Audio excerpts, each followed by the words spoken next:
All right, good morning, everybody who is joining the stream today. This is going to be the round one of 2 rounds of Swiss this morning for the Vassal Replacement World Cup. This game is Rasproteus versus Duke VImes. Because I am a hack and a fraud, I still have to put away at least my frozen and fridge goods from my shop this morning. So I'm going to disappear for a little bit while they get themselves sorted out, but I'm going to leave the stream up for anyone who wants to go ahead and take a look and we will take it from there. I'm also going to try and reach out and get some additional commentators. So, if you wish to take a look around, you can take a watch.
All right, I am back. Let's see. Has anyone else joined me? Nope, it looks like it's just me right now.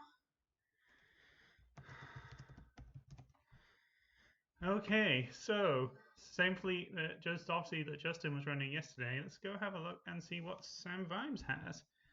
So he's running a Kuat class Star Destroyer with Admiral Motti, Captain Brunson, ECMs, and leading shots.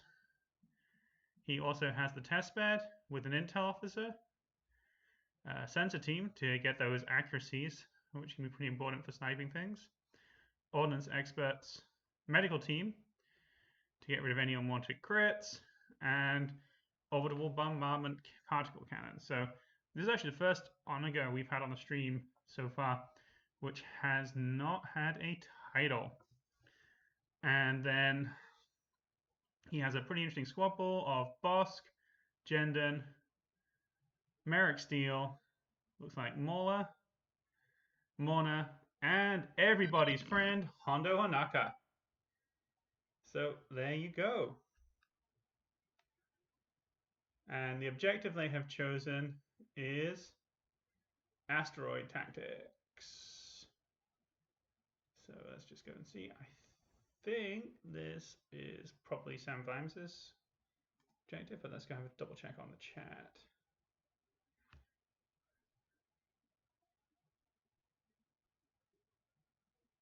Okay, Duke VImes chose to go first, so he is first player, and we are playing Justin's asteroid tactics. So in this objective, all the obstacles were gone ahead and paced by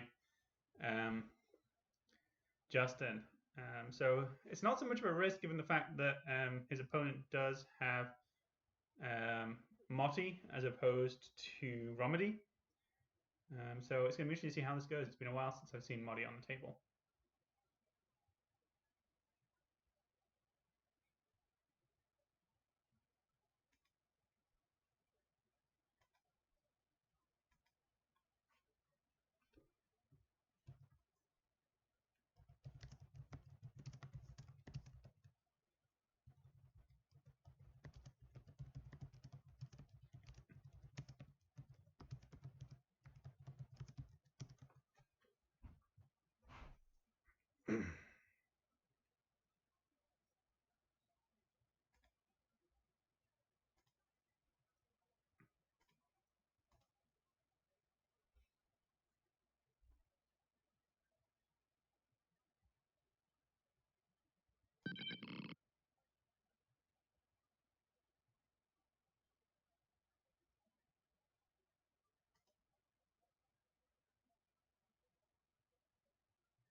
So I have to admit, I do find it interesting that Duke VImes, or Sam VImes, I'm probably going to end up calling him because I read way too much Terry Pratchett, which is where I'm pretty sure also the handle comes from, chose to deploy the Onager first rather than his Star Destroyer.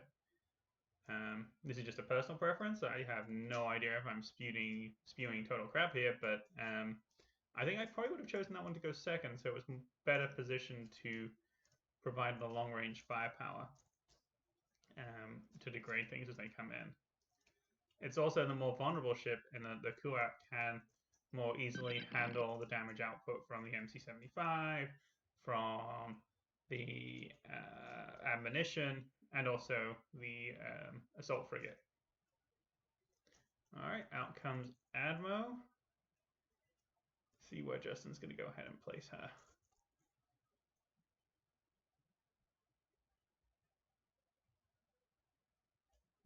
So he's choosing to have ammunition in position to go ahead and joust and possibly draw out the Onager. The Onager is actually a relatively fragile platform. For anyone who watched our second stream yesterday, which was Justin versus Sam Simon, it went down relatively quickly. I mean, its side arcs are not insignificant. That 3 red, 1 black on the test bed is a very good side arc, but its defensive shields, defense tokens are okay. Salvo is great, and it's nice to have a brace, but only 1 redirect with only 2 shields on the side. As someone who's played a lot of MC80 Liberties, I can tell you those tend to disappear very, very quickly. The one thing it does have in its favor is now that it has 13 hull thanks to Admiral Modi. So that should hopefully keep it in the fight a little bit longer.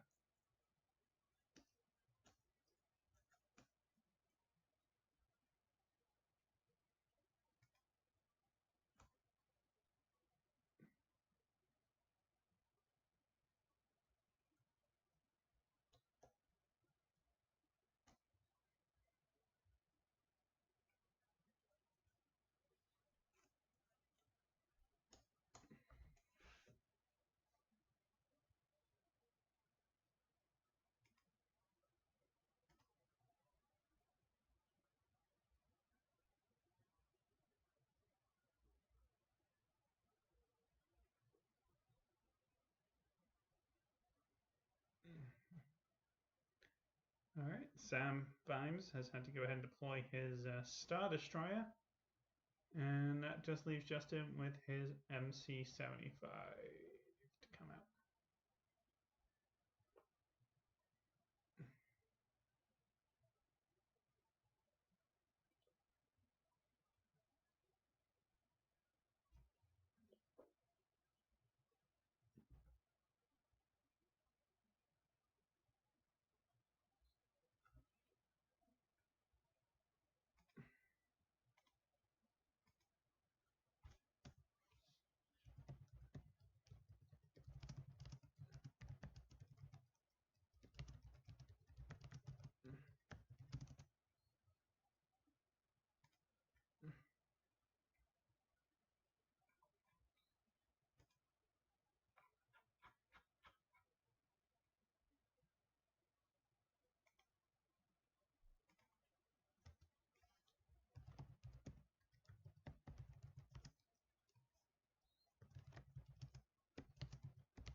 All right, so it looks like Justin does not want to go toe to toe with the Onaga, so he's actually deploying the MC75 far out.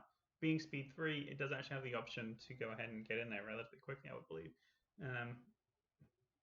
Given the fact that most of my recent playing experience has all been with the Starhawk and just tanking everything as I pile on in, it does mean that I guess I have a little bit of a different perspective to Justin right now.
All right, it looks like they are all now set on deployment and they are ready to go for turn 1.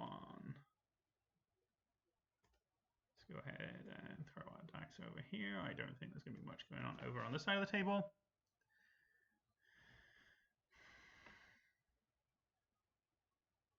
Oh yeah, Justin just has now left to decide when he will go ahead and bail.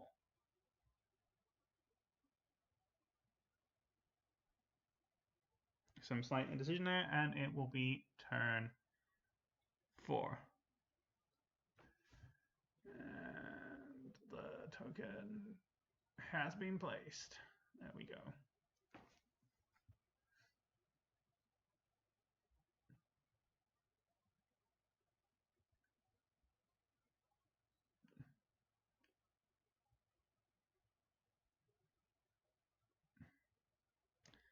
And Justin has decided to go ahead and give himself an extra brace from Commander Agate on the MC75.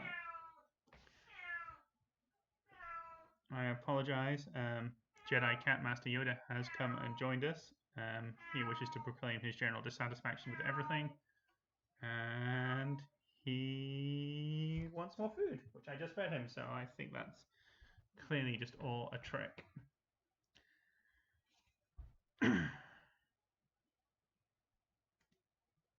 It's entirely possible he will come and make further comments about the fact is that this is all irrelevant, and what matters is where's my food. So, for those of you that carry on listening, that's what that noise is.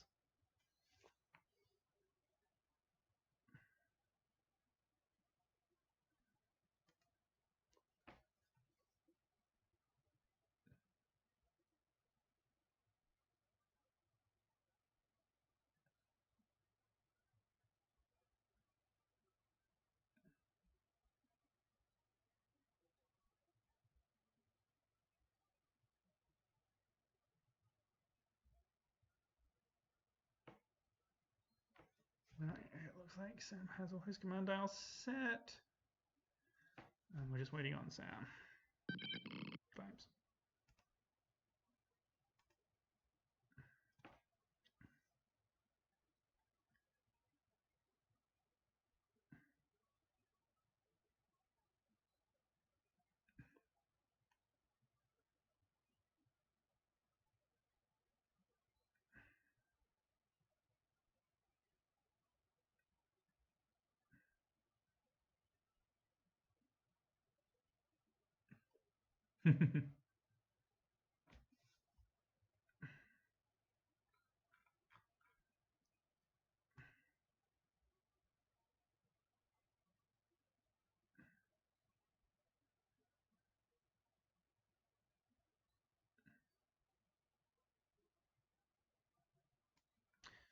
Just for those of you that aren't aware, Justin has had to step away to go get coffee.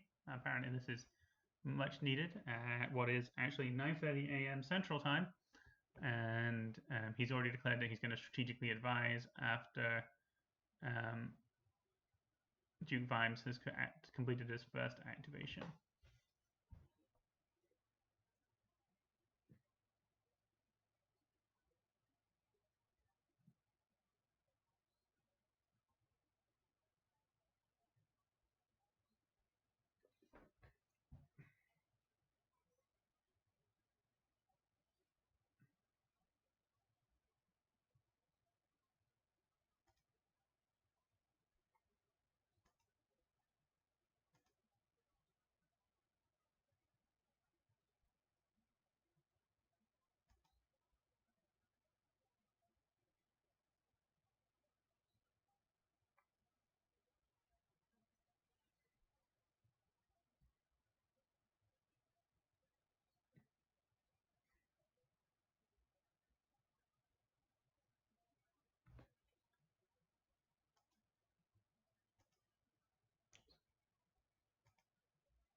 All right, getting aggressive. Got speed 3 there with the Kuat.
And there goes the Onaga. Also, now it's still at speed 2. It's got a nav command, so it could well be at speed 3.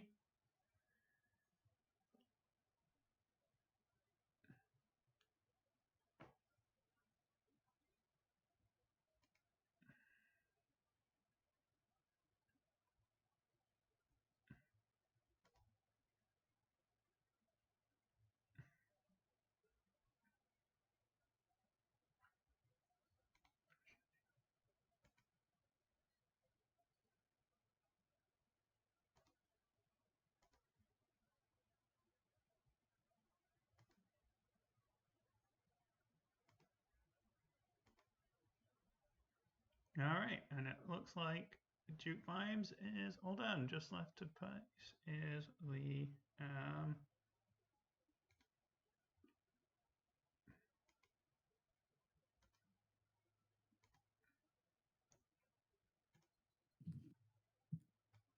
Munition token. All right.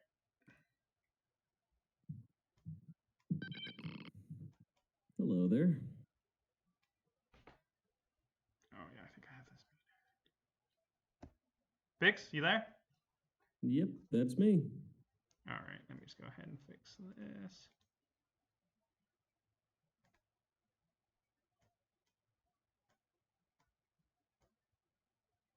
All right.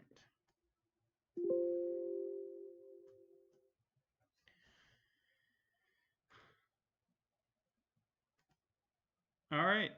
So we're midway through turn one here, and it looks like it's all going to be Justin for the rest of the turn after he strategically advised. Mm-hmm.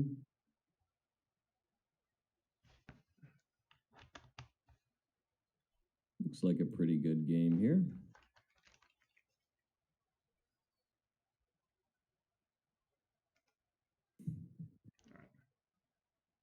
No surprise to anyone that there's some agates at the top and and then two onagas as well. Mahdi's a little bit of an interesting arrival, but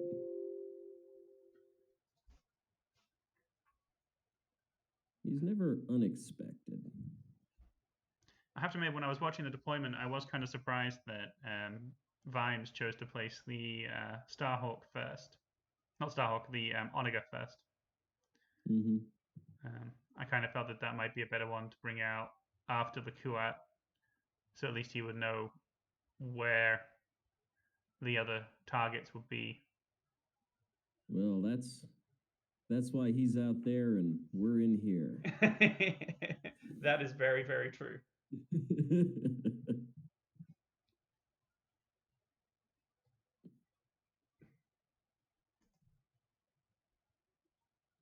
I don't think I actually saw. I actually watched either of these lists getting played for any real length of time. Yeah, we watched Justin yesterday evening for round two.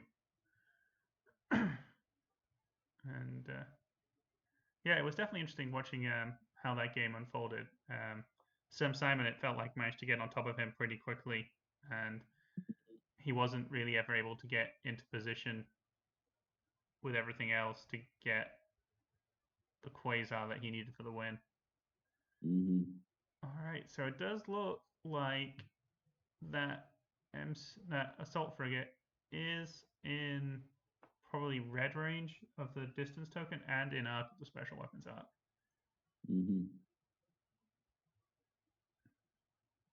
Red range. An assault frigate should be able to eat that shot. Yeah. So he's going to be what, 4 dice from the test bed? So there's only going to be 2. Between the standard assault frigate defense tokens, it should be a-okay, even with a moderately good roll. And he does, although there were sensor teams on that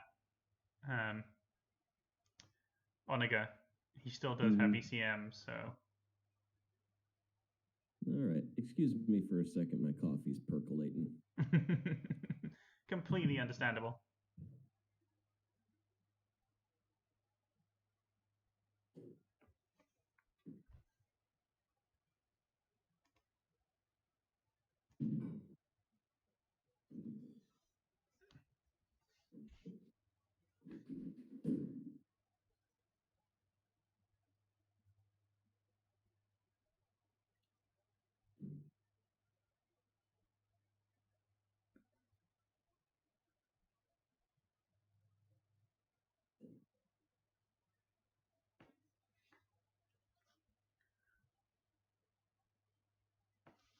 All right, so Justin is at speed 2 right now, and he does have a nav command, so he can drop down to 1, so that's a legitimate choice.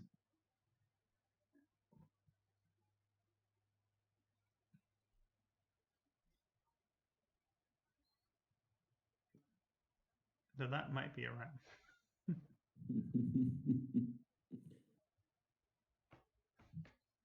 I know his MC75 doesn't want to go speed 1, that's for sure.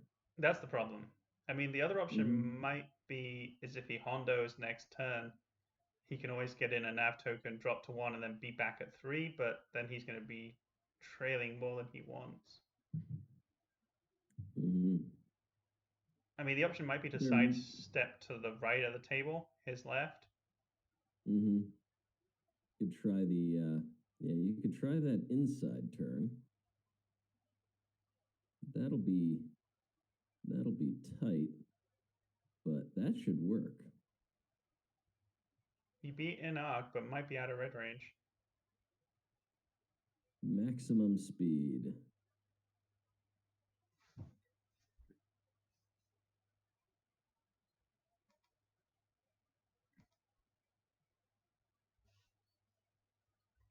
That keeps up the tempo he wants. And that's going to be the problem that VImes is going to be facing, is that he's so massively out-activated that Sam can quite easily stall if he wants to. And he's only really got to worry about that first activation shot from the Onaga.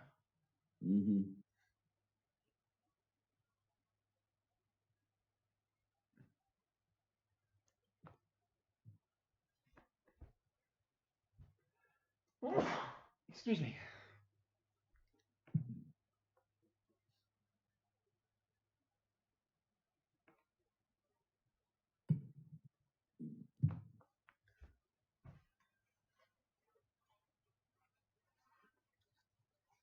All right, sticking it too.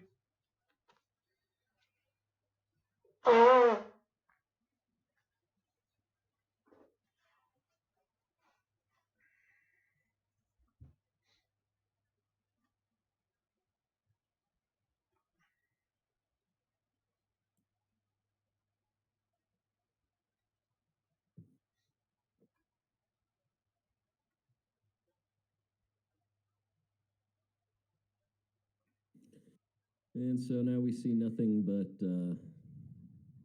rasps ships. Trying hard not to ram each other.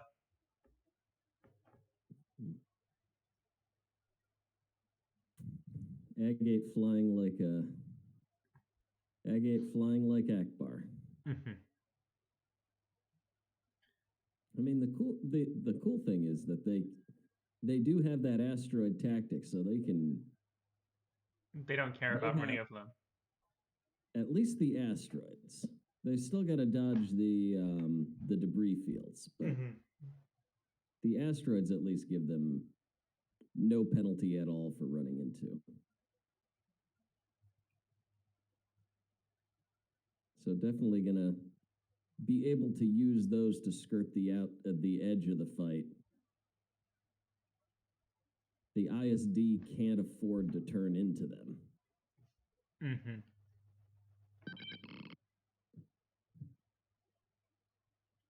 All right, all the ships are done. It's now the squadron phase, which is going to be a little bit busier. Yeah.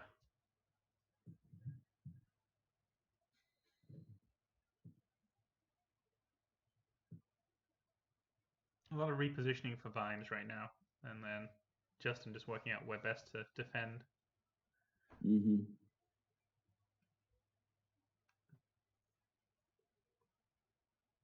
No intel, so advanced transponder net, while it is there, and I'm going to assume has been useful this tournament. I think he got some use out. Needed this game. I mean, I think he got some use out of it against Sam yesterday evening. But at that point, Sam was mostly focusing on the MC30 and then the assault frigate.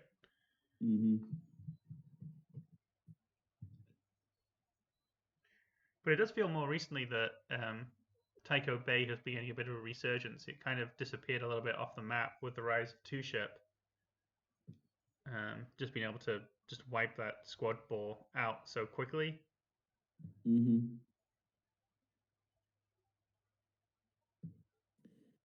There isn't as much true two-ship. You'll still see some modified Sloan 134s Yeah. floating about, but nothing quite as terrifying as an ISD and a Quasar and nothing else throwing 5 squads at a time at you. It is back to back. It's pretty terrifying.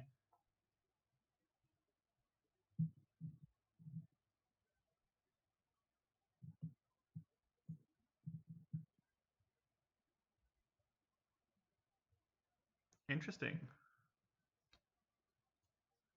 I have to admit, I thought Morna was going to go the other way. I don't blame Morna for going that way. The MC30 is going to have to be dealt with, lest it just do whatever it wants to the Onager. Mm-hmm. And no better way to deal with an MC30 than rogue squadrons. Yeah, it does not like it.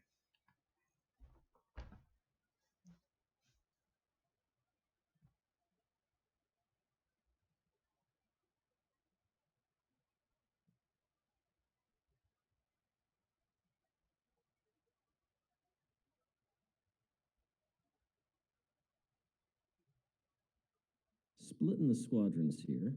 Mm-hmm. Not a bad idea. Shara's more than capable of handling Morna one-on-one. Mm-hmm. I mean, I guess the risk is if minus, you've got minus Morna's grit.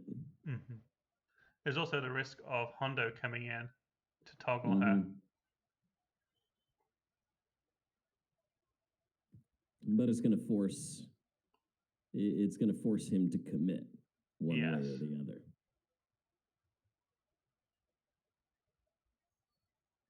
And Shara's still in a position where she can swing back in either direction if needed. Mm-hmm. And for those ones online that can't see, Shara is the one at the top in the middle, and this is Tycho over here on the right. I mean, either one could go help the other. Being A-Wings and Speed 5, it's their ability to redeploy across the table is surprisingly quick.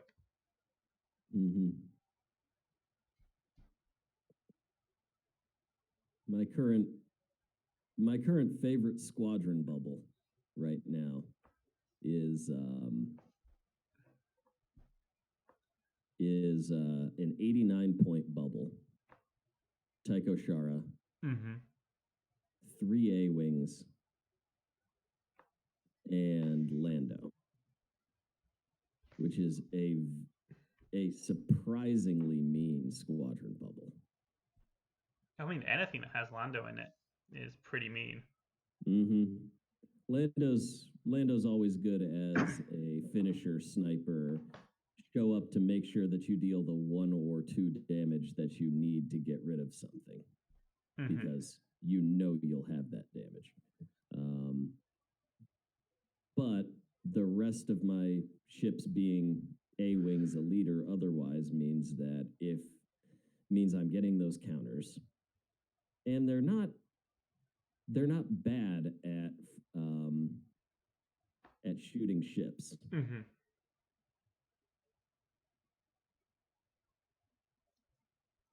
Those black dice are just so reliable.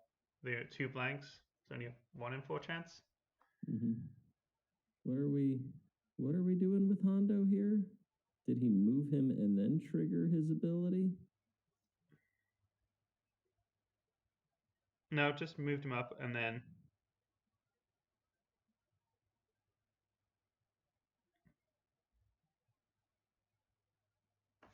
I mean, Hondo's ability only applies to other squadrons.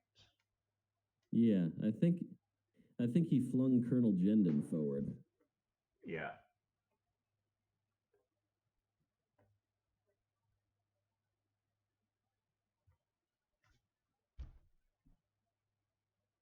That's what he did. Mm-hmm.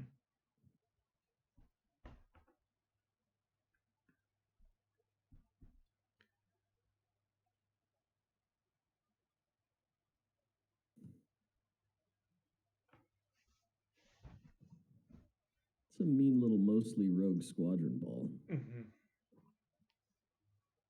And the two that aren't rogue, I mean, Merrick Steele wants a squadron command. But Jendon doesn't need one. No. Mauler Mithil doesn't need one.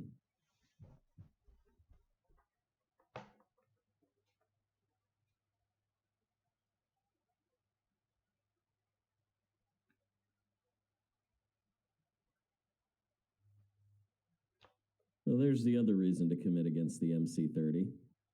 No worms. Mm-hmm. Plenty of worms over there. Surprised he would go ahead and put it in there because it's more on his inbound flight path. I was expecting one in front of the Kuat. Mm-hmm. He's probably expecting to be able to dodge it and land on and be able to land on the rock with no real problems. Now, where's the other one gonna go? Right on the Merrick Steel rock? Yeah, there we go. Mm-hmm. Nom nom nom.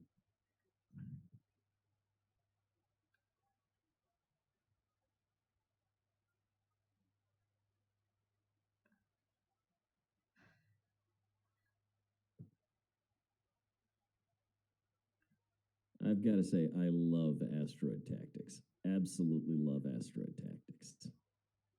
Asteroid tactics, infested fields. If there was a red that gave me Exegorths, I would put it in my list. It's a good choice. It does work well, and particularly if you're going squadless, it does give you something to either drive the squadrons away or put squadron damage out aside from flacking. Mm-hmm.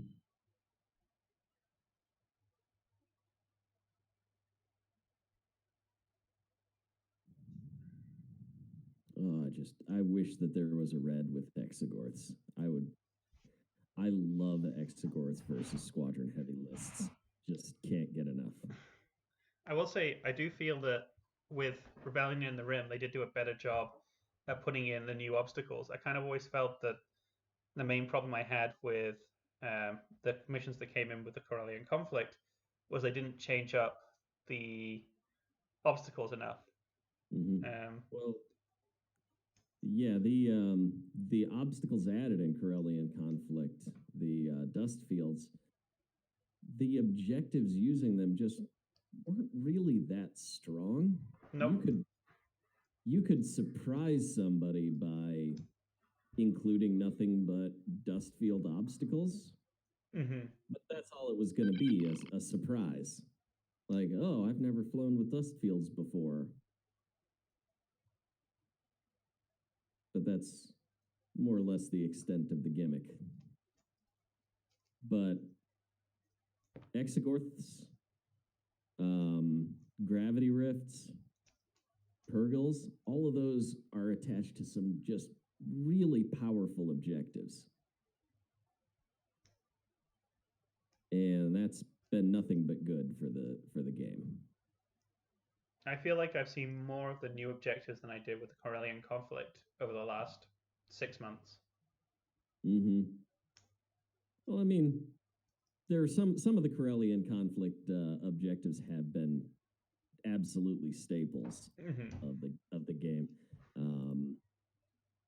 Solar Corona. Solar Corona, Fighter Ambush is seen just about everywhere.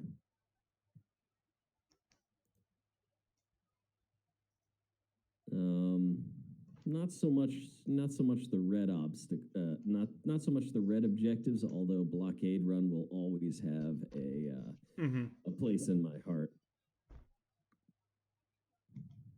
Although I really really feel like blockade run should be the other way around.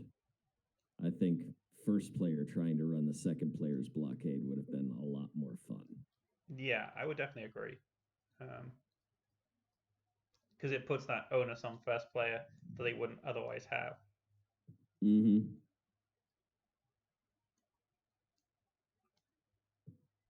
All right, looks like the Kuat is going, which I think is an interesting choice for me with a nav command, because it probably means he's going to then obstruct any shot onto the assault frigate at the very least.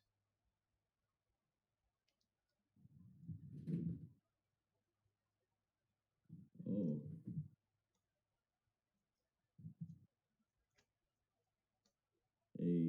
A mourning dove has just landed on my air conditioning unit, and my cat has seen it. Is it very excited? Oh my goodness, she is the most excited right now. It's now flown away, but she was so close. Much like that Kuat is about to be to Rasp's entire fleet.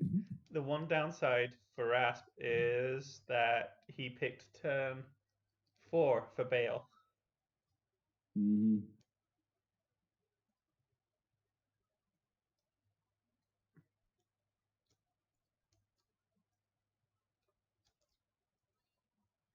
The assault frigate might not even be engaged with anything on turn 4.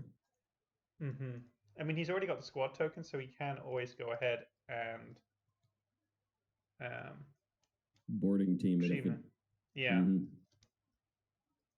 And I think that thought has not yet crossed the mind of VImes, because it feels like he's going to be in black range and double arced by Paragon.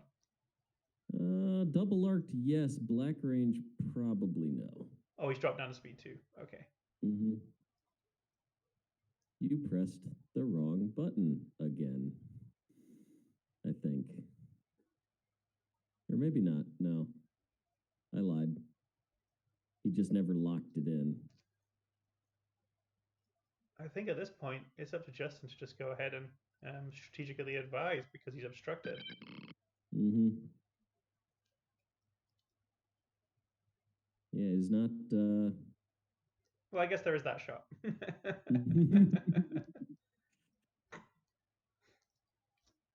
To which the answer should always be, okay, fine, shoot the GR-75. Use your super laser on my 22-point ship. That's fine. Ablative armor. All right. I think he's actually gone ahead and activated the GR-75. Mm-hmm. He was thinking about strategically advising, but he ended up going against it, which is understandable. But he might just be about to ram himself. Or is he at speed 3? He's at speed 2, and he does ram himself. Now. All right, that might end up killing it. Based on me saying, okay, fine, shoot my GR-75, this could be some mind games here. Him going, okay, this is fine.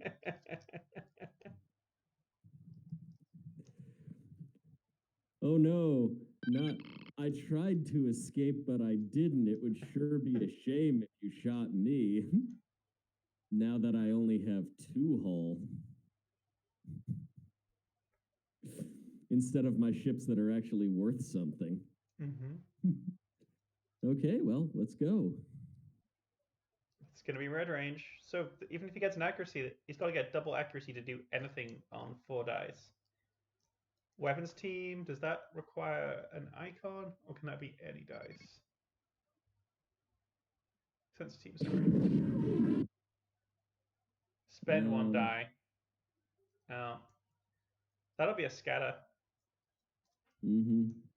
Well, he can sensor team, spend a die, turn 1 into an accuracy, and then he evades. Then they'll get an evade. Oh, we forgot about Intel Officer. Oh, yes, we did.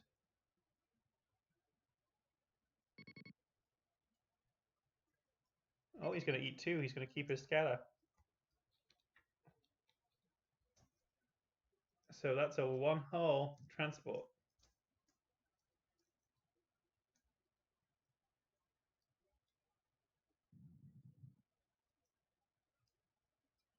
Actually, yeah, he could. Yeah, he forgot to. He could actually get rid of a dice. Yeah, if he gets rid of the 2 hits, it gets in an accuracy. Mm-hmm.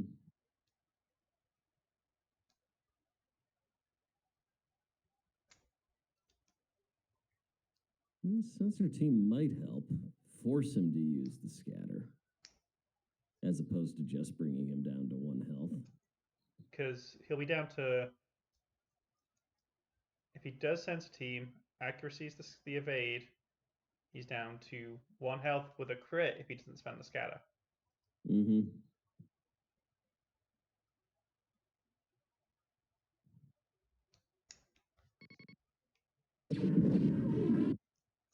All right. Okay, we've got.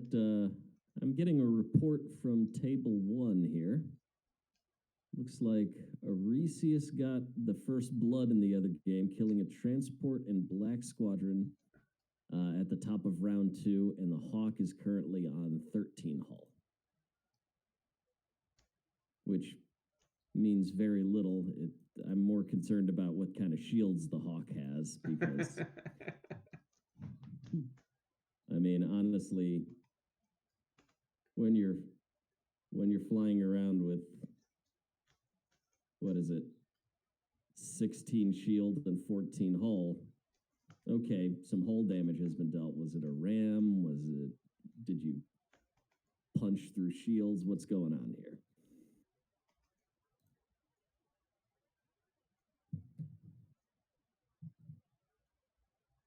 Oh, here we go. I got a picture.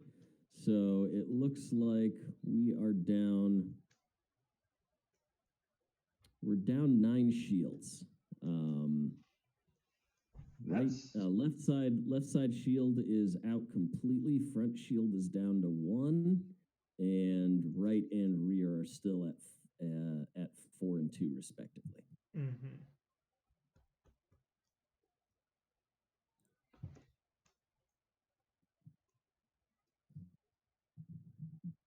Big thanks to Irish Mad Cat for giving me the picture of the Hawk.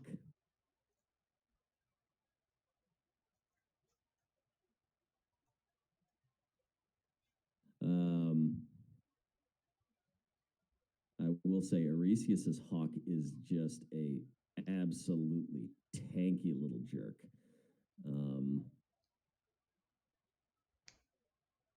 I'm getting a picture of where it is. The Hawk isn't.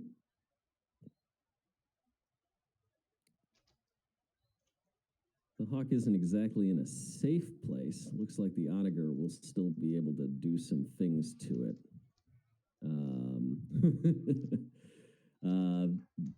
The Hawk, they're playing surprise attack, and the Hawk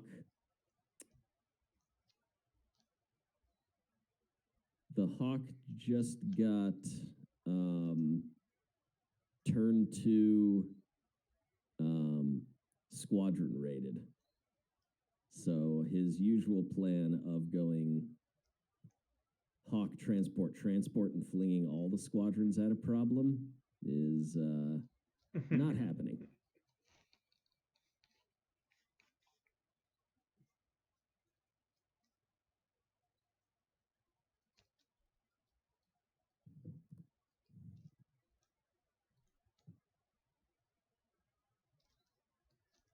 Thanks, thanks, Irish, our field reporter from Table 1.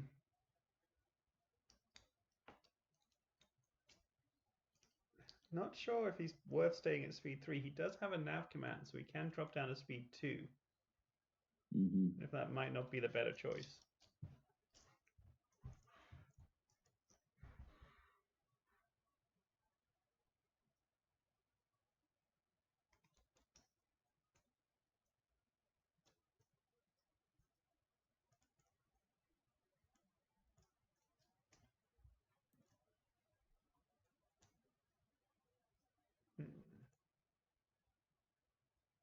Yeah, I think I'd rather be speed 2 coming up behind the ISD.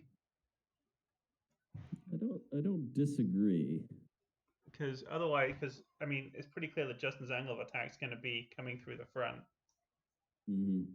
I mean, I guess the one question is, can he keep the assault frigate out of close range of the ISD?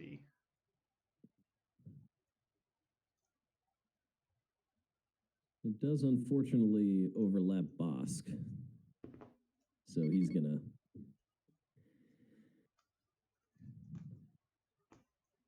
be a little further away from being anything useful. That and also Hondo. Mm-hmm. But then again, rule 2 of Armada, don't shoot Bosk. Also true. Don't shoot Bosk unless you have a plan to ace him. You can shoot Bosk. You just need to make sure that he's not still flying afterwards. Yep.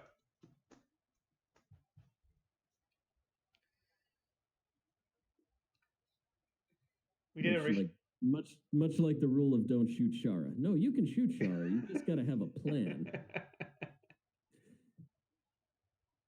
You've got to acknowledge what you're giving up to do that.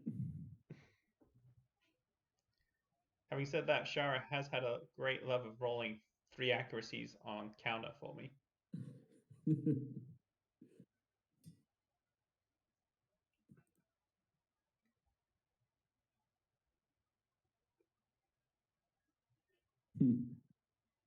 Yeah, we did one time try to come up with the tank. Oh, sorry, go on. Our table 1 reporter, Irish Mad Cat, says that the answer to shooting Bosk is to shoot him with Dutch. that's a good valid tactic.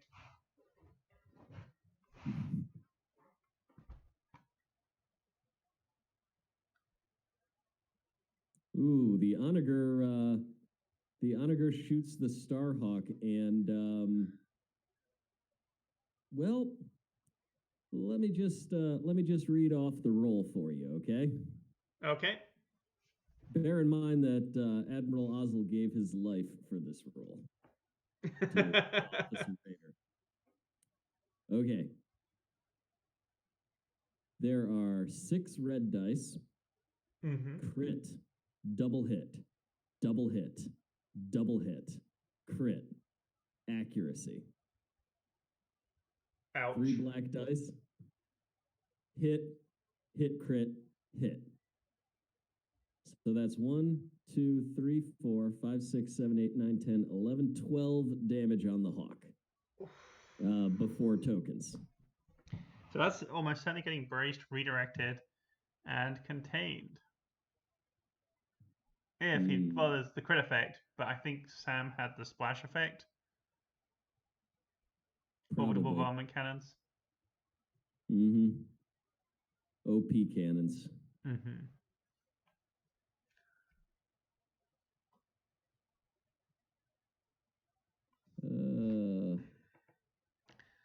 I think Justin was better off going for turn 2 for Bale. I think he's in a little bit of an awkward position.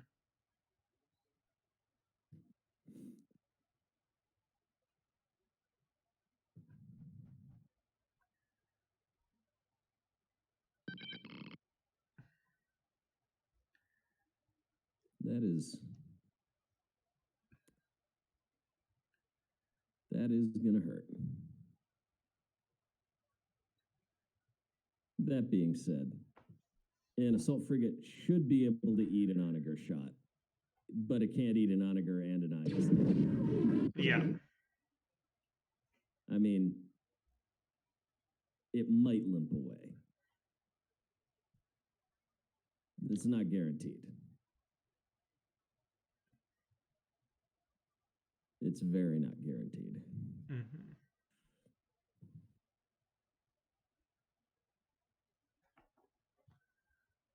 So there is Brunson, so that's one of those crits gone. Brace to 2.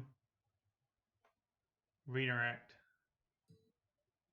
No need to Brunson when you've got 4. You can just brace the 4 to 2. Yeah, that's a good point.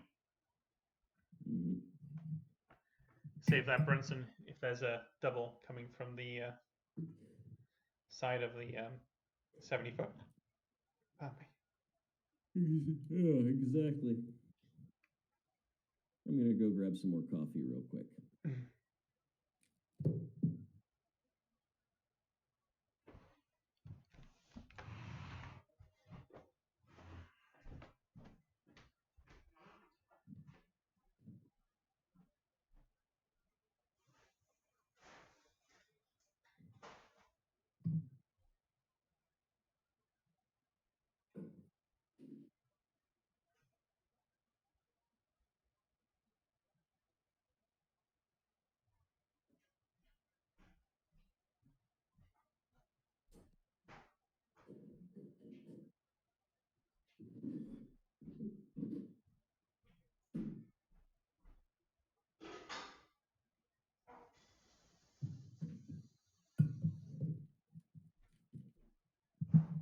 All right. So it looks like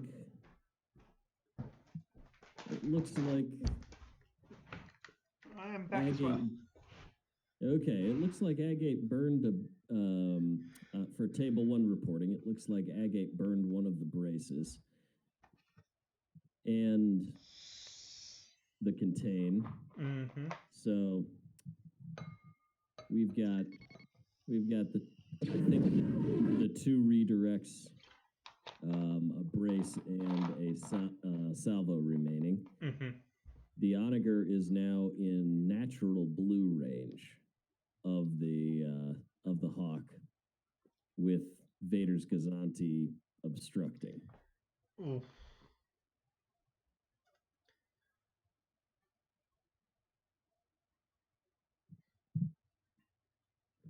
The Hawk does get to go first, but I'm not sure.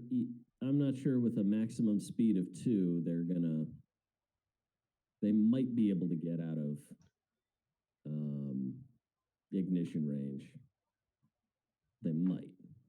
I've generally found that with that, I've generally got to be throwing around the Onager and boosting it up to speed 2, so it's going faster than it wants to. Mm-hmm. And while speed 0 is a fun gimmick, that tends to actually be the best thing with it. You want to be there? No, I want you to be here.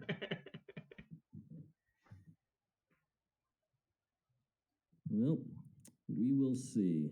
I know that he definitely doesn't want to slow the Onager to speed 0 where he is right now. All right. Back to our game. All right. We had a just abysmal roll by the MC75. Red dice, always out there to betray you. However, that MC75 is in a really good spot for that ISD moving forward next turn. Yeah. Assuming everyone is still alive. And I guess the one thing we haven't talked about at all in turn 2 is how far up ammunition can get up. Mm-hmm.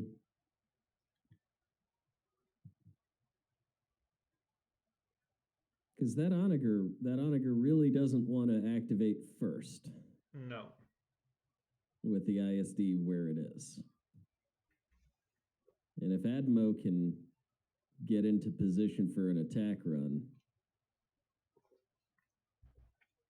the squadrons probably don't have enough to kill it in 1 turn. No. It's you sacrifice Atmo for the squadrons just to get in a black range. Mm-hmm.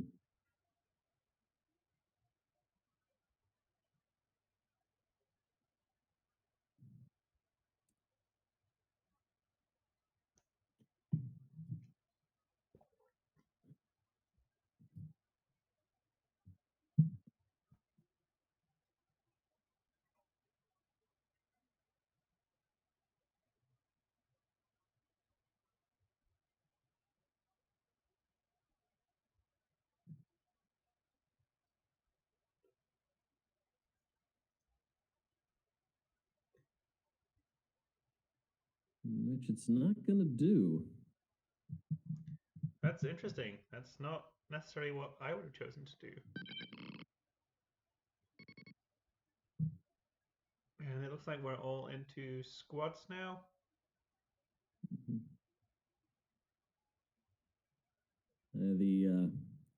Our Table 1 reporter has chimed in, says Admo might be better off coming in slow, drawing the fighters away from the match and maybe escaping.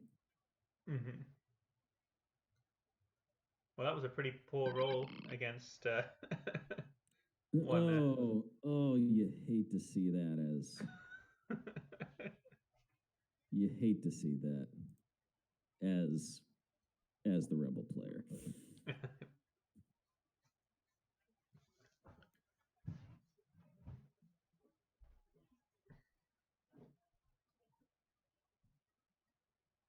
All right, looks like Mauler's going to come and play around with Shara.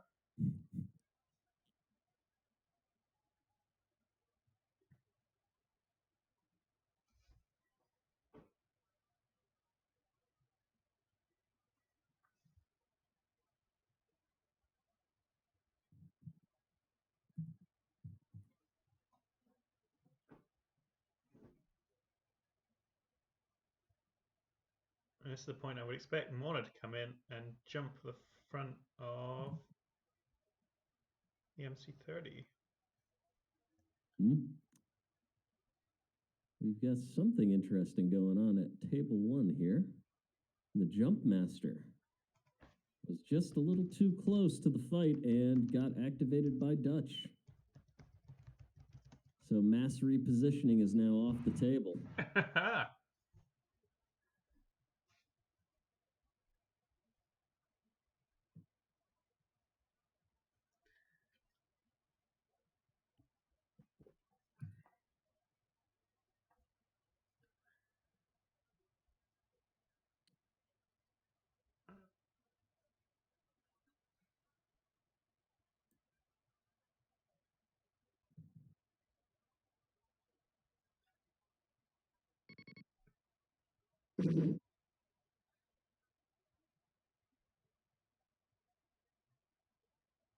Morna doing Morna things.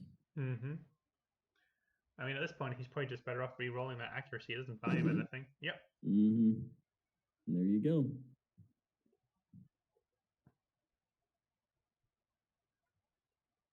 The bane of MC30s. I was actually surprised that Justin went ahead with ECMs on the 30. I would have personally preferred to have EWS. I'm always more a fan of reinforced blast doors. Mm-hmm. Give you the option of ramming, give you the option of clearing away ram damage. Mm-hmm. Just having that extra potential 3 hole to sneak away on. The ships, I don't feel like the arcs are big enough to justify early warnings. Mm-hmm.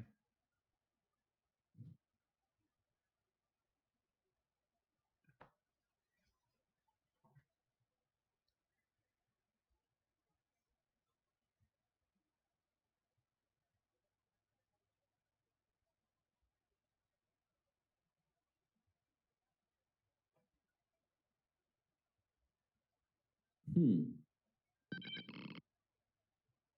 looks like Shara. Did Shara? Oh, she must have been the three crits I saw. So it looks like Justin's Vassal dice are out to betray him. Would have been perfectly fine if that was her counter attack. Yeah, but Mauler's just going to sit there now for the rest of the game. He's not shooting. Mm-hmm. No, he is not. Which is why we're seeing Tycho running back to help the MC 30 out. Mm-hmm.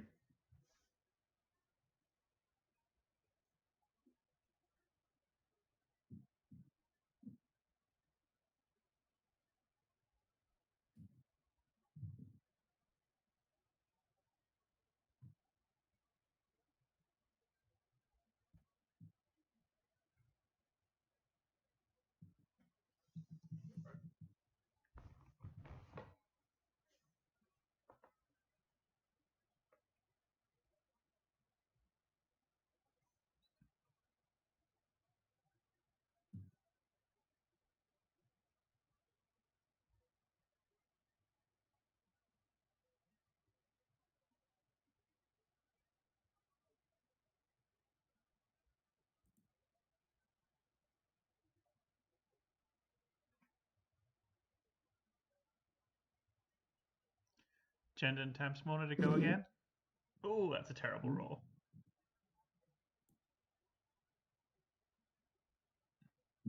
Well, that's why you get to Morna. Mm-hmm. That's better. 2 damage.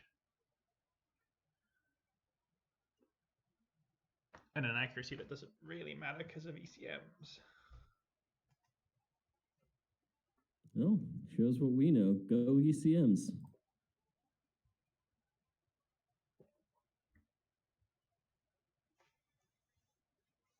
Interesting. He got rid of an evade and just took 1.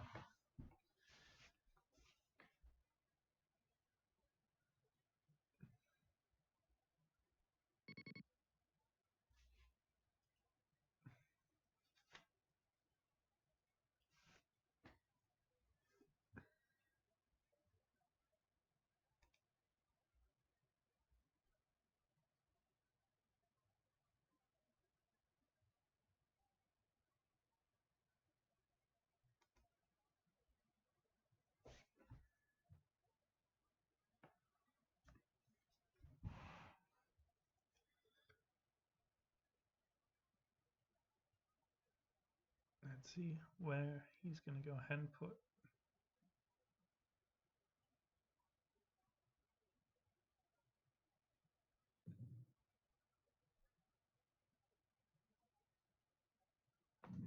Hello. Ooh.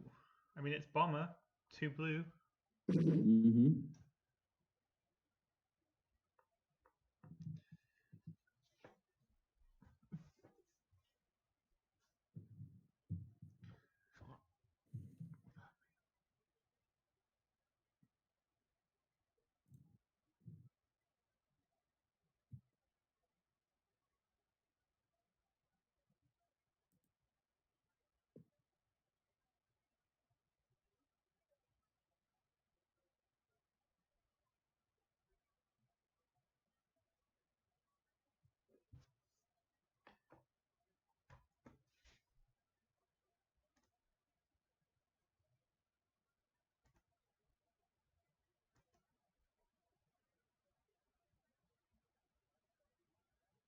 Bosky Bosk.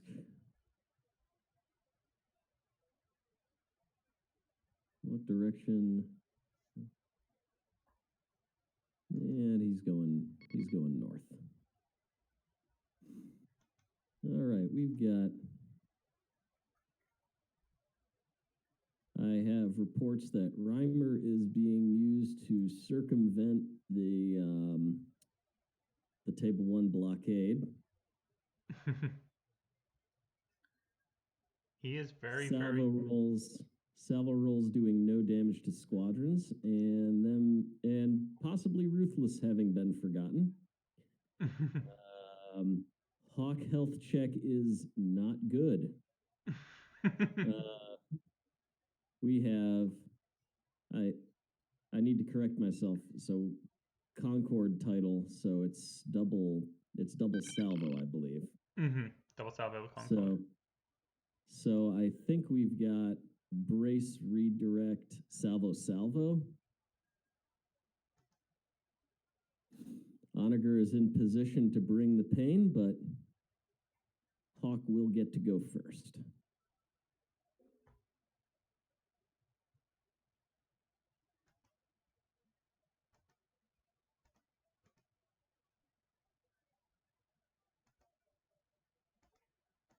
The Concord currently has 5 health, 5 hull, no shields. That's a dead Concord. Yeah, that's not. I mean, that redirect might as well not exist.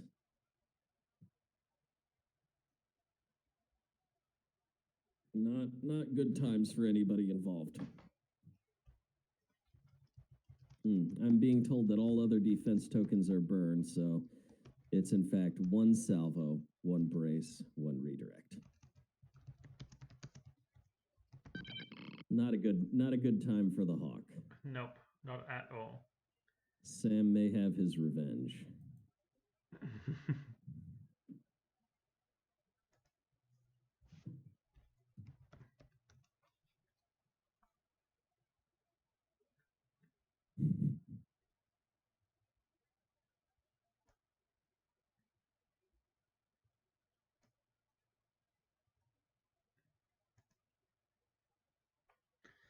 Space worms being carefully repositioned.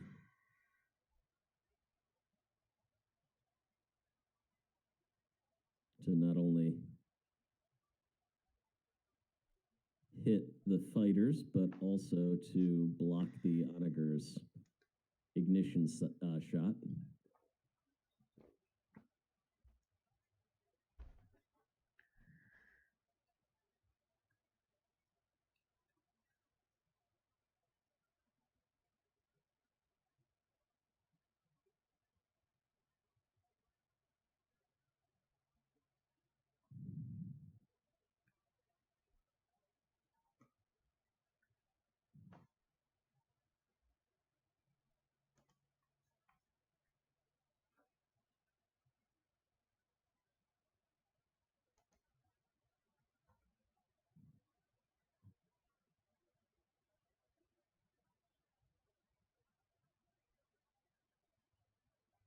And we're back to dials. Mm-hmm. Oh.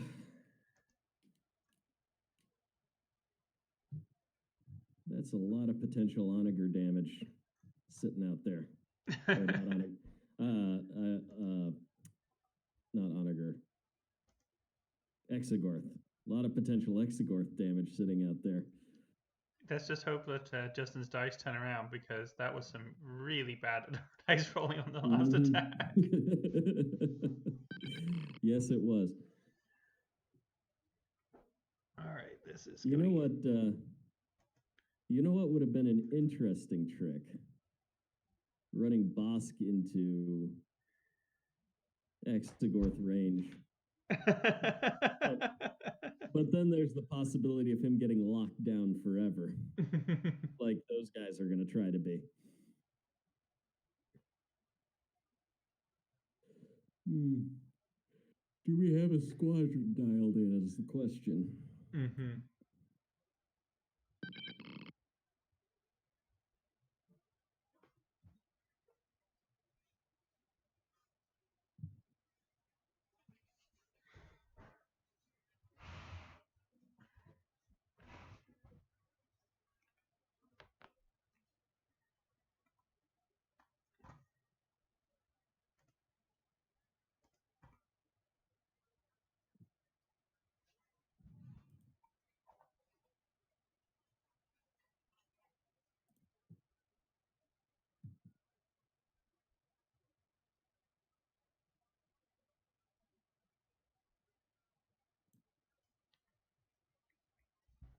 All right, so it looks like, yep, the Kuat does have a squad command dialed in.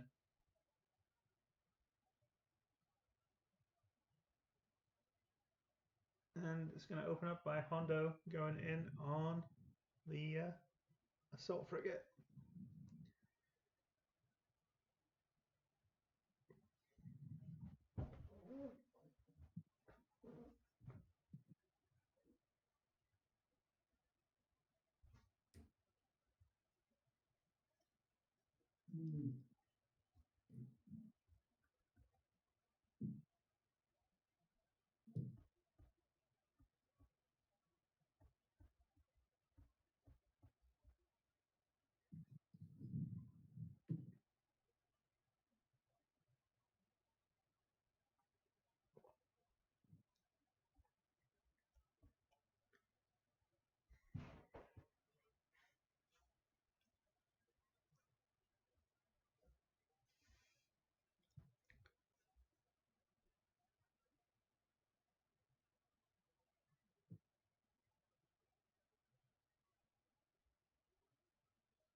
And Hondo then scarpers away.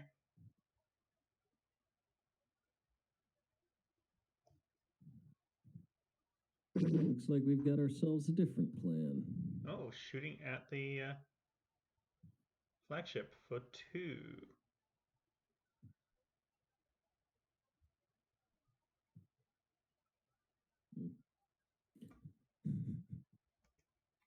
So, all this report on how badly the Starhawk's getting beaten up. End of round 2. Mm-hmm. Harsh. It is so they finished round 2 and the Hawks down to 5 hull. Mm-hmm. That's pretty impressive damage application there from Sam. Yes. I mean, Starhawks are tanky. Getting them gone by mid turn 3, and that's a tabling at turn 3. Mm-hmm.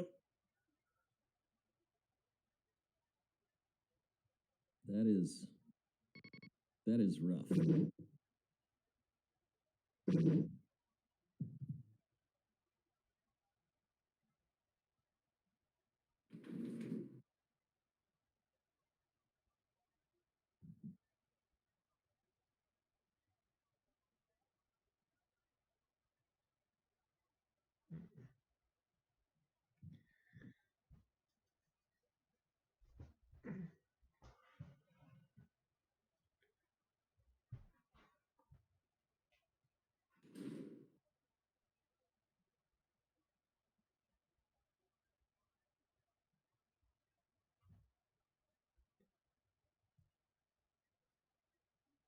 All right, so what?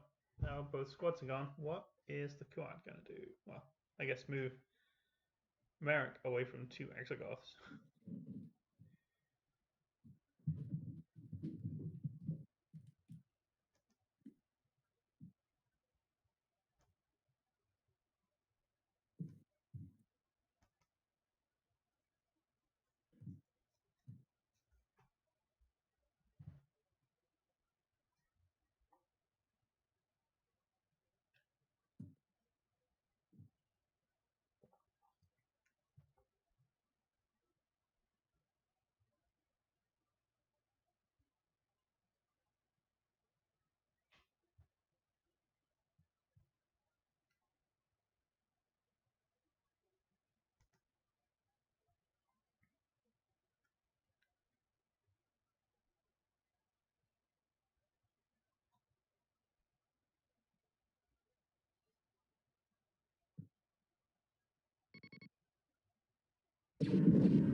Three damage with an accuracy going at. I missed which one he pointed at. Let's see.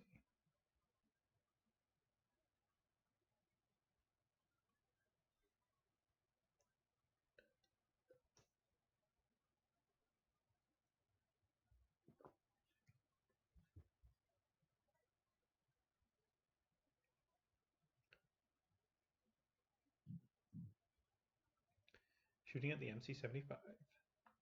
Mm-hmm. I guess this is the turn now for Justin that hopefully he's going to get boarding troopers off as the Star Destroyer. I don't think he can stay out of close range of either one.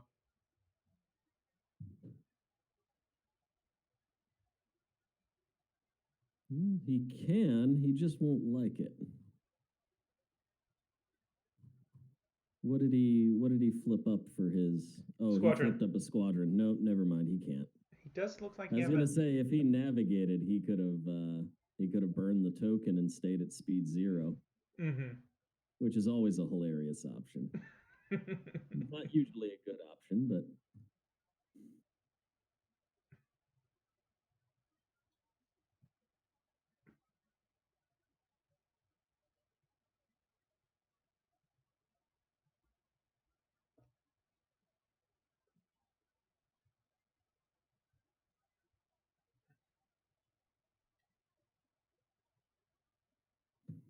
Looks like he's going to be going nicely into the slot.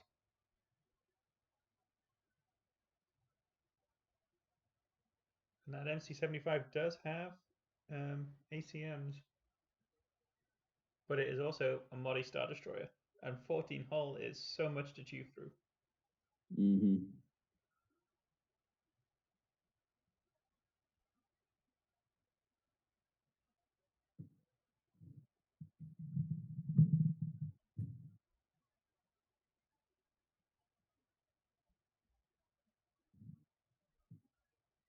Let's not forget, a Star Destroyer on 1 hull is just as dangerous as a Star Destroyer on 14.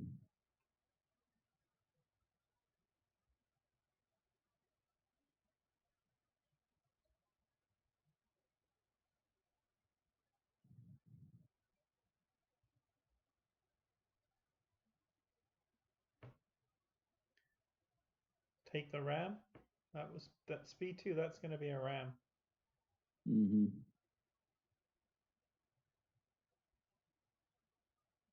Straight, he should be fine. Okay, I've got report from table 1. Lots of stuff happening. We've got a raid for round 3 is squadrons. The Starhawk Ahsoka's a token into squads to dodge the raid. The Jumpmaster gets Dutched.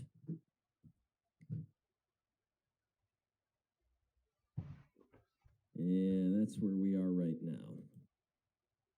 Doesn't bear well though, because he's not putting any damage on anything that can stop the Starhawk going under. I mean, I think with 5 hull left, you got to say it's only a matter of time before the Starhawk dies on turn 3. Well, if he can dodge the ignition shot and tie up all the squadrons, he might be able to limp away. Might.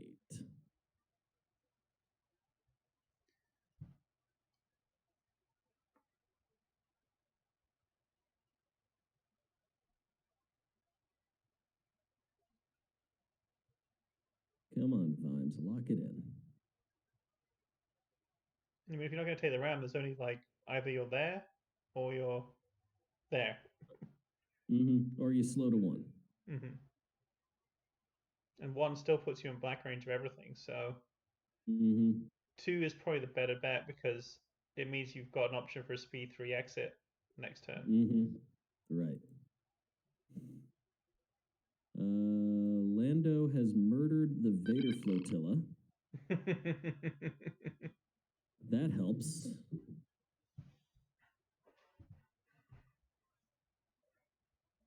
Not a lot, but any little bit is good. He won't be able to throw his commander off the board, and he won't have an obstructed shot if the Starhawk doesn't manage to escape.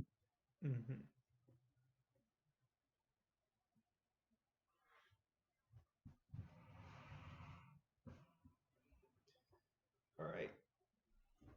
Justin's going first with the MC-75? Or are you just looking at arcs? Just looking at arcs.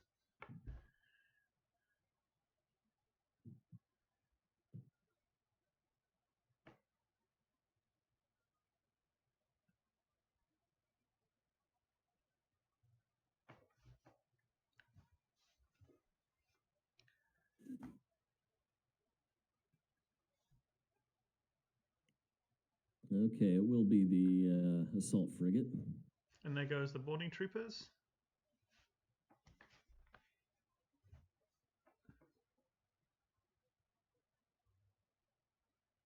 I think we can assume that it'll be Brace and the redirects. Yep. There we go. And the Jumpmaster, Hera kills Morna. Starhawk flacking kills the Jumpmaster.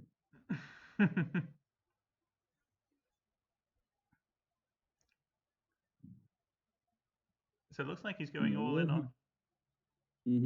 Will he be able to tie down the squadrons? That is the question. Ouch. That's a bad roll for Justin there. Oh. No.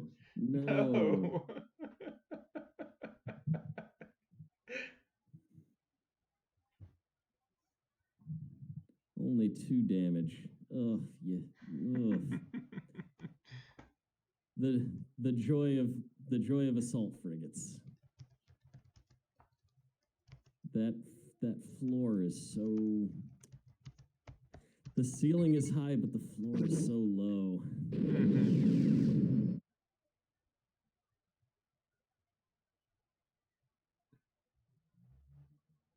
1 damage.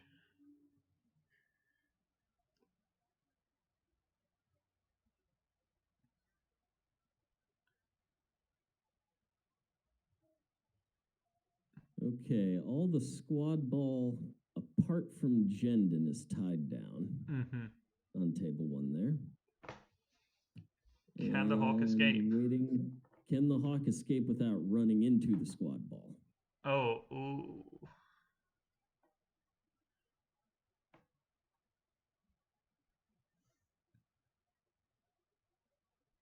Only a Y-Wing and Hera are keeping Merrick and Reimer in place.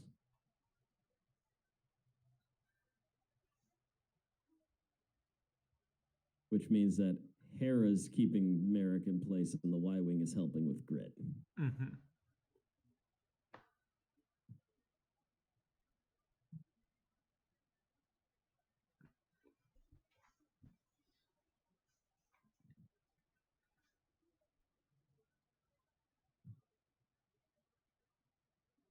Can the hawk escape?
Lots of rocks.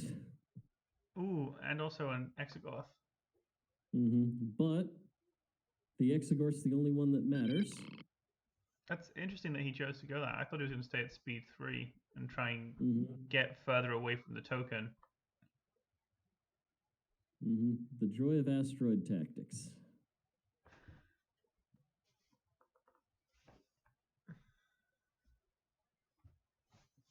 What is the command on the Kua? A squadron command. The hawk will not escape. Oh no. It looks like it tried to take a sharp turn, but had its butt clipped by the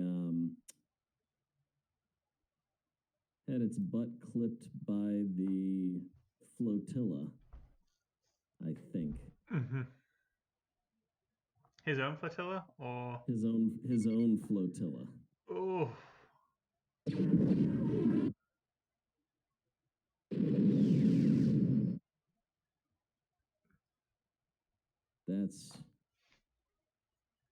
That is going to be. Ouch, that is going to be bad. Yeah, I can see the damage on the flotilla. Or maybe he just trundled forward. I'm really honestly not sure, but he's definitely not out of the Onager's front arc. But did the Onager drop an ignition token?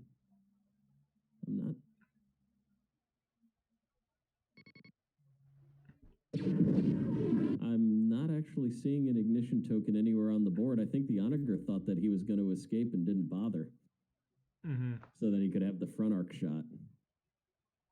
That's sometimes not always the worst choice.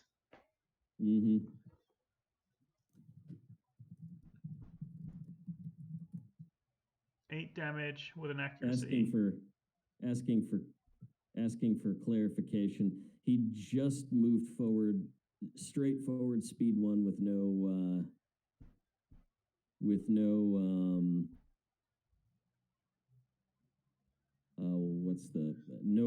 he didn't ram the flotilla. He slowed to speed 1, no flotilla damage, and we're checking to see if there's actually no ignition token on the board.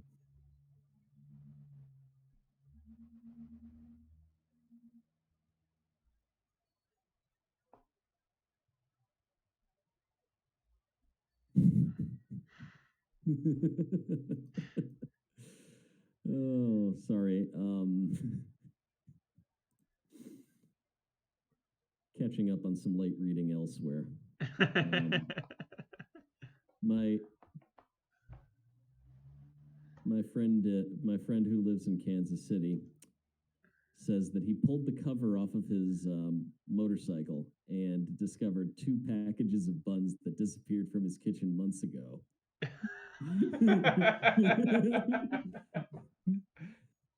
So, if he leaves a package of bread on his counter, his cat drags it out of the kitchen into the garage and hides it under the motorcycle.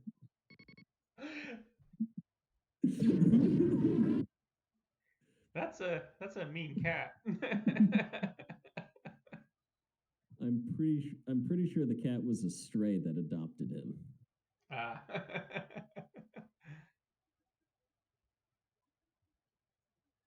So, no, there was no ignition token. It's a test bed onager, so it'll have a red, 2 blues, and a black to try and pull the kill off.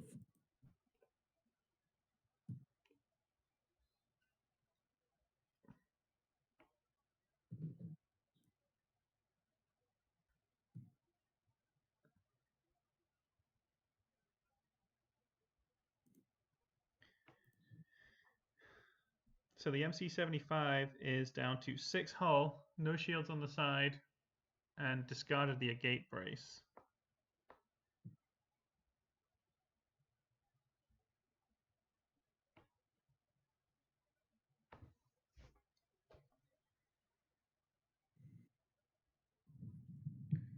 I have to say, that's a decent chunk of damage. It kind of feels like Justin's in trouble. It just feels like a situation where Bale's on the wrong ship. Like, I would think next time he really wants Bale on the MC75. Because then he would stand a chance of finishing off the Star Destroyer. But I think right now, even after the Bale ship goes, the Star Destroyer is just going to go first and kill the MC75. I mean, it'll still probably have a brace left. I mean, I guess the question now is for Justin to stay on the table is, can he keep the MC30 alive?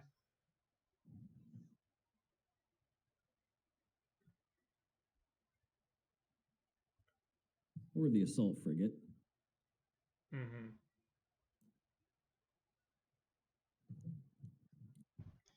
Is there a nav token on the onager?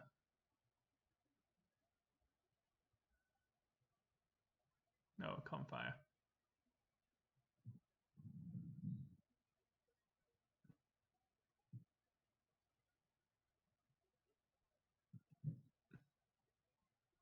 Well, that explains why we didn't slow down.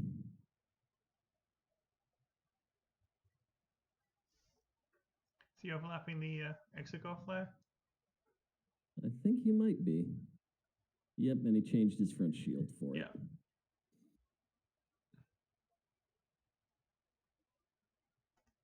Where are we going to ignite?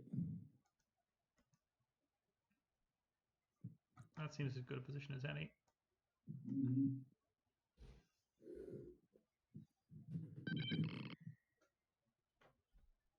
Gets him if he doesn't move, gets him if he does.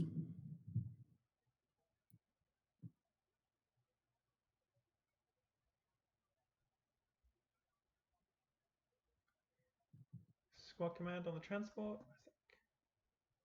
Yep.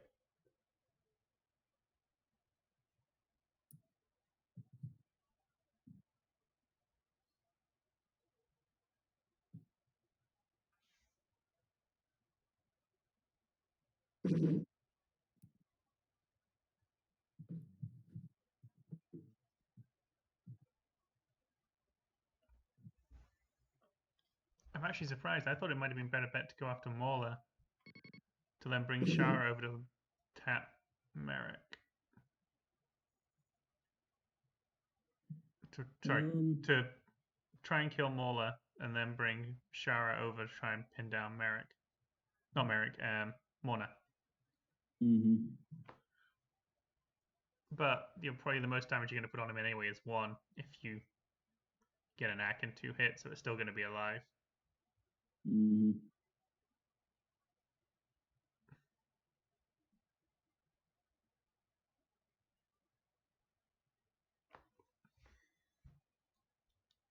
But Mon had no brace, so.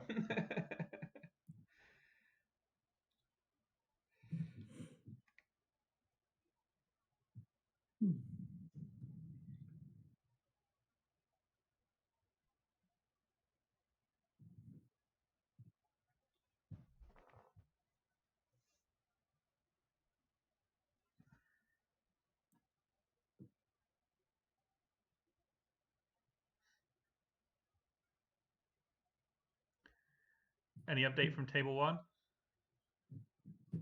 Not at this time. Excuse me. I think we might be getting one now.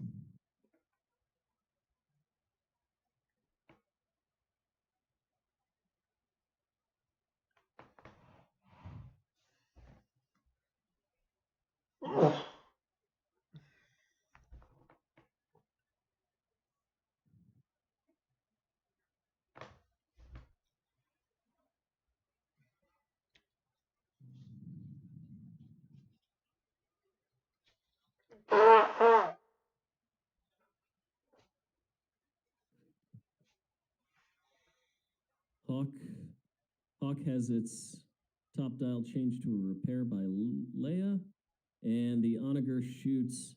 We've got crit, hit, accuracy. Accuracy's the brace. Mm-hmm.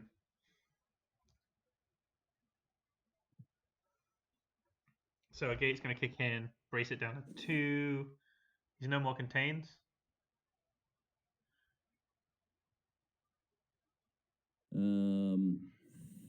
Oresius is thinking. I think you have to brace that. Yeah. I mean, if he's down a 5 hull. Just so that you're on 3 hull. That brace does you no good at all if you're down to 1. If you're down to 2 hull and 2 squadrons sneak through. Mm-hmm. Then again, it also does you no good at all if you're down to 3 hull and Merrick and another squadron sneak through.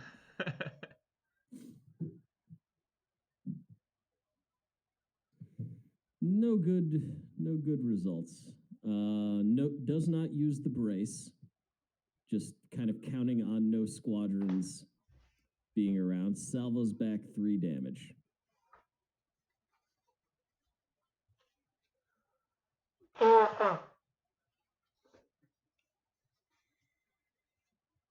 He has a repair token stocked and a Leia dialed in. Mm-hmm.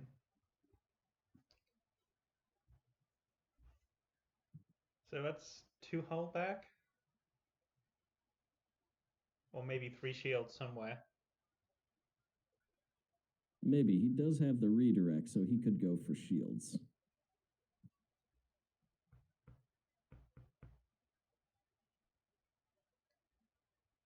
They didn't check the crit before doing the salvo. They may be backing that up.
Looks like damaged munitions is what he pulled, so they'll have to re-roll the salvo.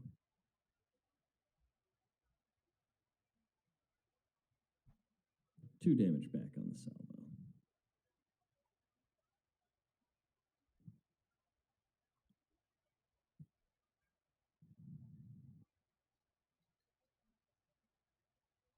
Nope. Did you see if that MC30 is in black range? It looks like it, maybe. Justin pulls it away again.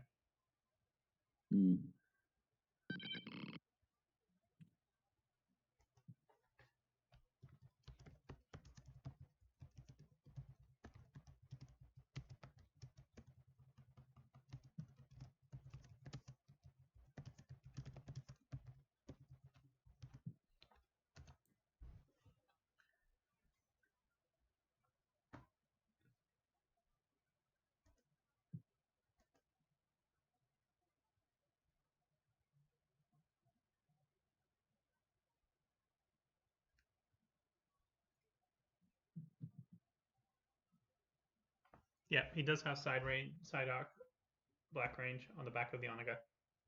Okay.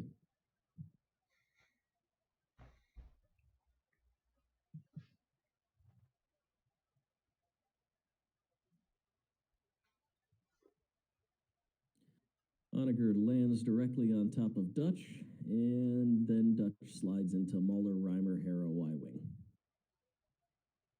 adding to that lockdown.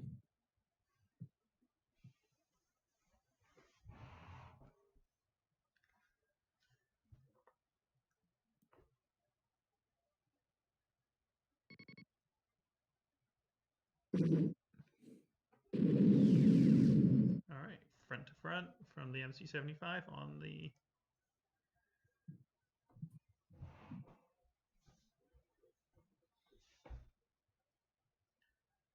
I think now's the time to pull out all the stops for damage. Yeah. But I guess he's gonna save his racks for the side arc, I guess.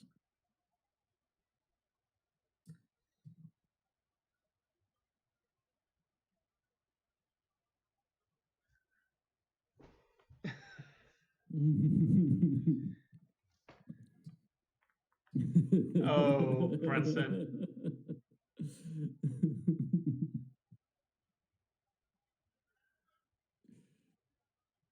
All right, 4 damage. 4 damage, more standard crit. That will be containable. Looks like he's not spending any defense tokens. He's just going to eat it.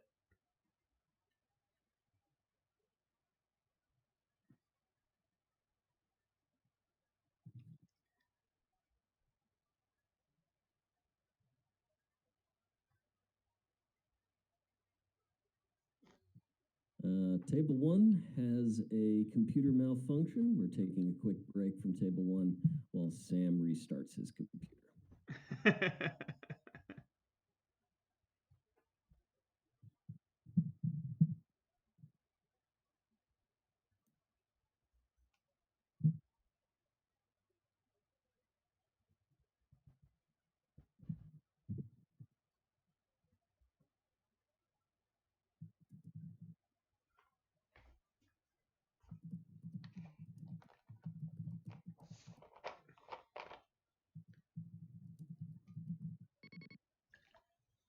All right, side in the front.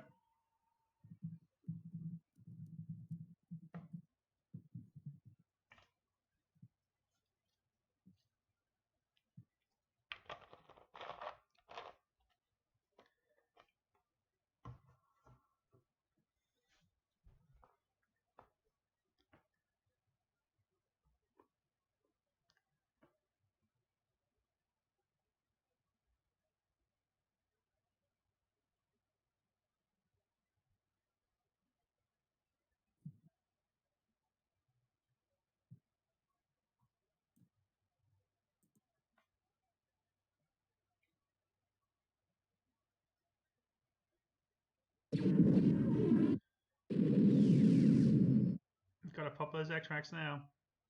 Mm-hmm. Pop those racks.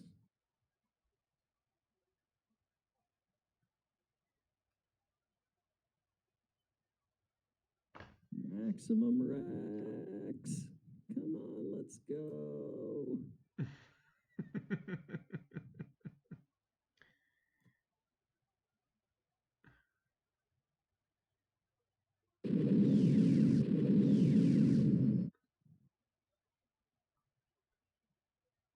So that'll be 8 damage, no axe. 10 damage. 8 damage.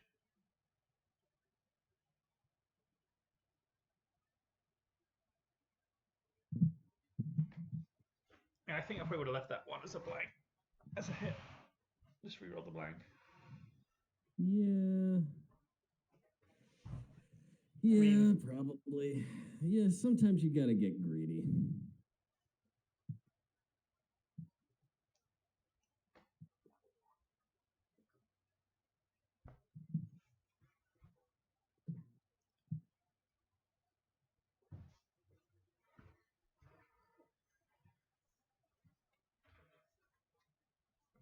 So, do you want to be at 4 hull with a brace, or 8 hull with no brace?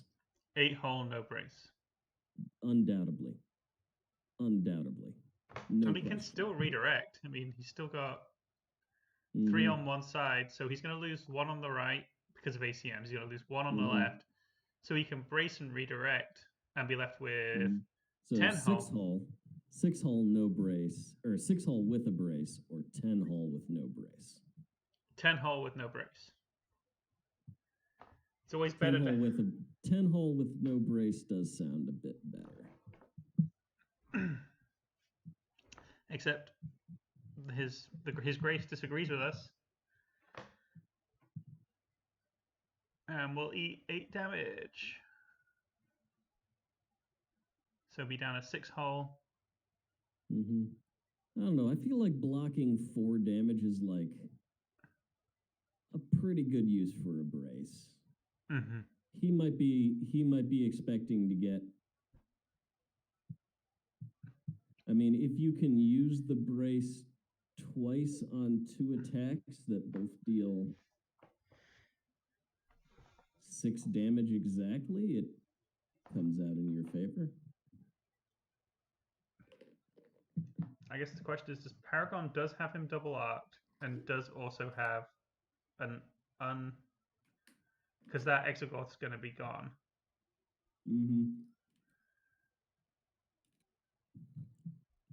So he could, I mean, assuming he doesn't kill the MC75 with his first activation, which is going to be the ISD.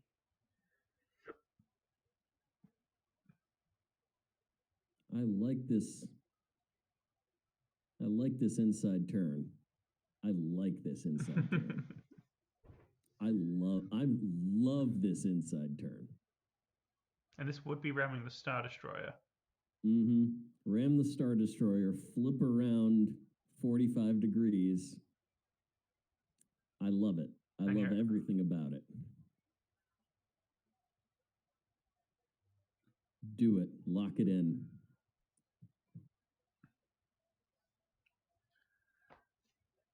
I think Sam might be back for table 1, so I think we might be ready to go again.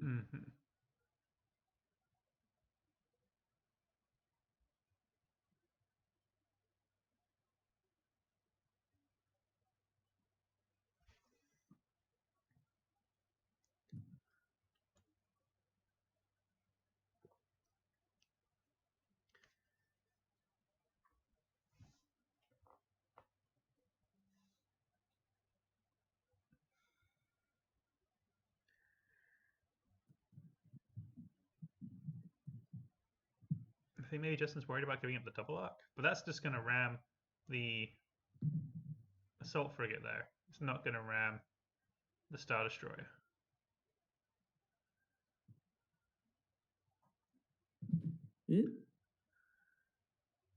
It should still overlap the Star Destroyer. When it's back And at Star 2. Destroyer will be the closest by the time he backs up. I mean, from here where it's 2-1, then definitely he rams the Star Destroyer. But I think when he's just going 1-1, I don't think it may ram the Star Destroyer.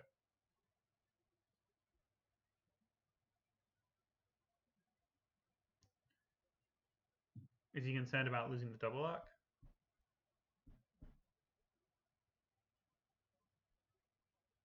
I don't know. Maybe.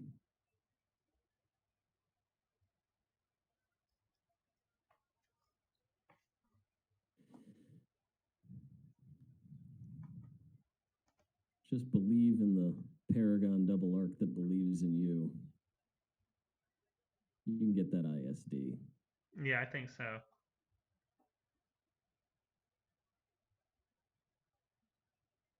But it's also a surprisingly cheap Kuat. Jan's and Gold Squadron got Herod. And Arisius is going for the throat. Jan attacking the Onager. Is the Quasar still alive? The Quasar is still alive.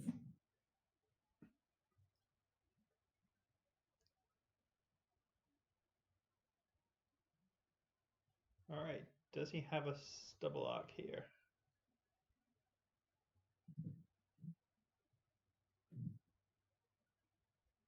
I think he does. It's close. Well, good thing we've got a judge to decide. Oh, and they pull it away before I can make an official.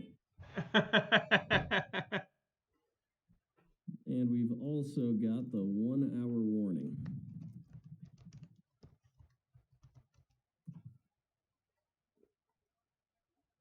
Yep, Justin confirms it is a double arc.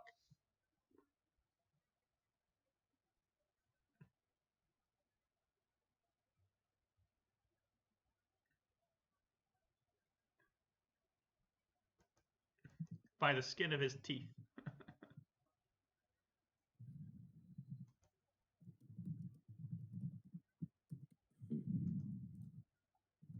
I have eyes on table 1. Thanks to popping over for the 1 hour warning. Just watched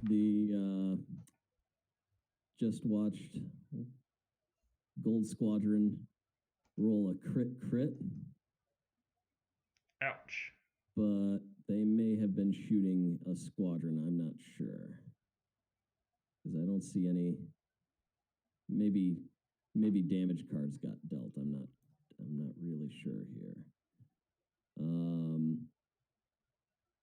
The Quasar appears to. I'm being told that the Quasar is irrelevant at this point.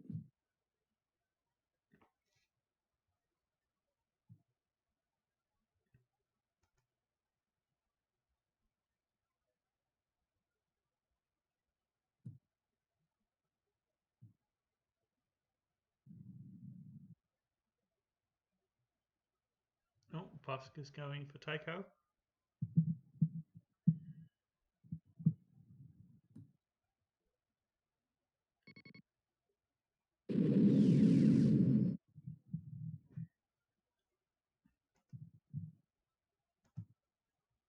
That's a bad roll from Bosk there.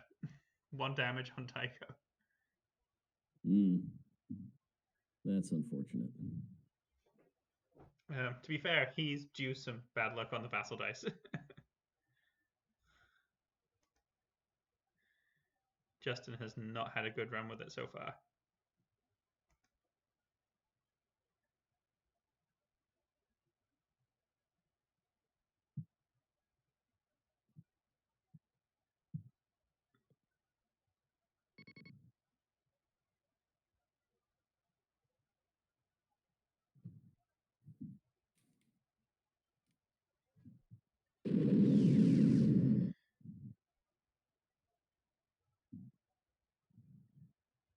I do believe we're going into round 4 for table 1.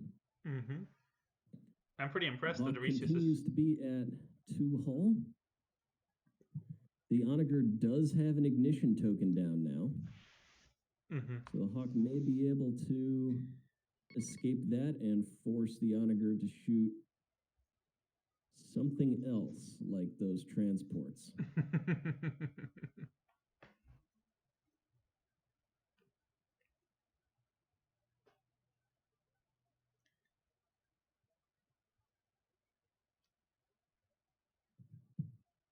So remaining forces for the Imperials over here is we've got Merrick Steele, Major Reimer, and Jendon. Mauler Mithil is currently tied up by a lone X-Wing. All the fighters are swarming over the onager, which still has 4 front shields and 2 side shields and full hull. And the Starhawk, as stated before, is down to 2 hull, has a brace, a redirect, and a salvo, recovers 2 shields with its repair command, forgets that it has a repair token.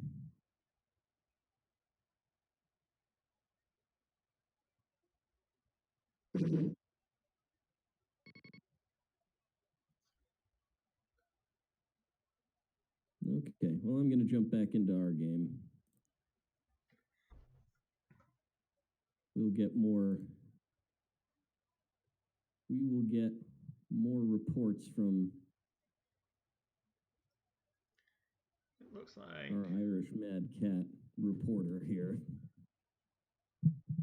Shara did 3, which was scattered by Mauler. Looks like the Hawk did not forget that he had the repair token and is Ahsokaing it. Will Ahsoka it to something else. Alright, looks like Taiko's going to have to scatter that.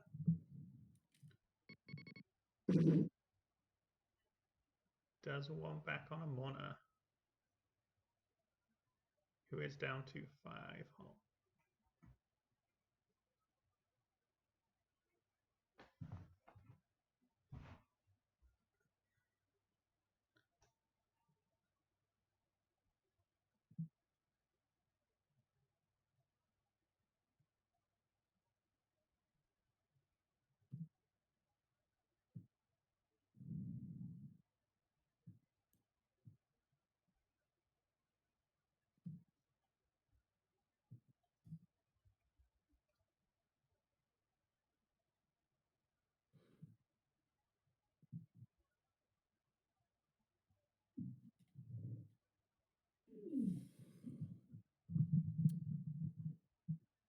Reports that the Hawk has LTT'd Merrick. Merrick is down to 1 hull. So he's just going for a win on squads then, it sounds like. I guess. LTT Flak plus Ruthless brings Merrick down. Because the thing is if the onager's still got its salvo, he really can't risk shooting it because that could then kill the Hawk and take him off the table. Right. Gotta use the squadrons to down the onager. Gotta use the Hawk to attack the squadrons. The squadrons. Ahsoka to Nav. We've got no. Things are happening so fast. Our intrepid reporter can't keep up with us.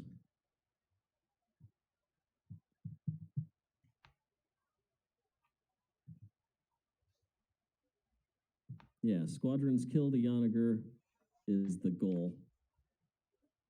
And he's absolutely won the squadron battle. He just needs to keep his Starhawk alive. And he can score more points.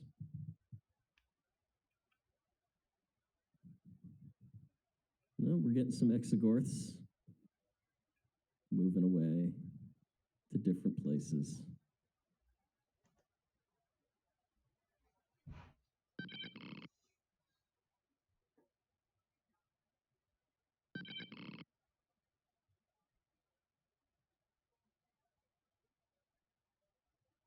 And the Starhawk moves away into only front and side.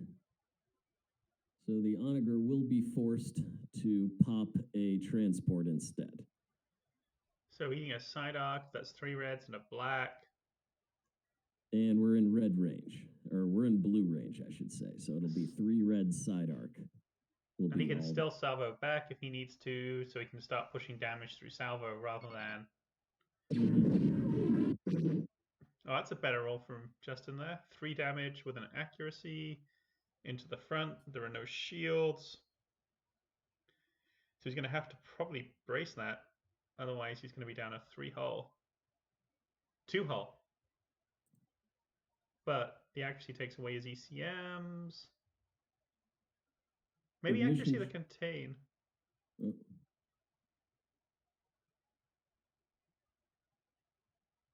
Sorry, this is Justin. Yeah, this is what he will do.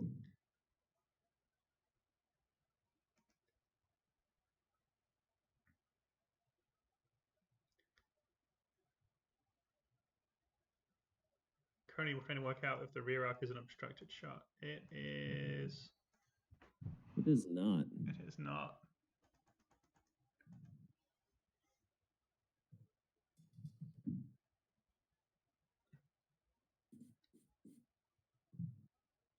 Ah.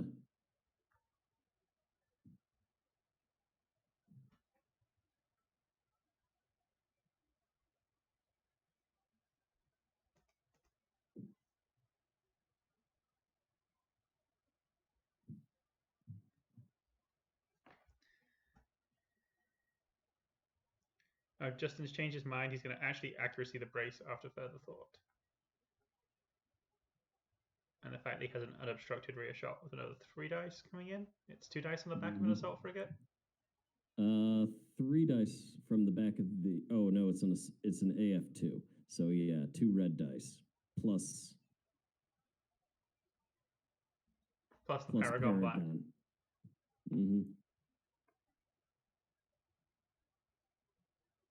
Okay.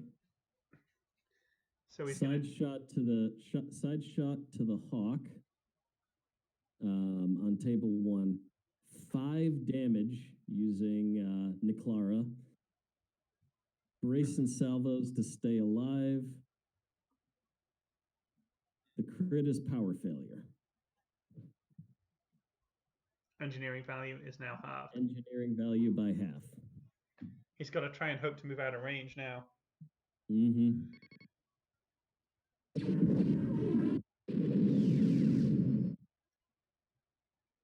LTT reroll on the red.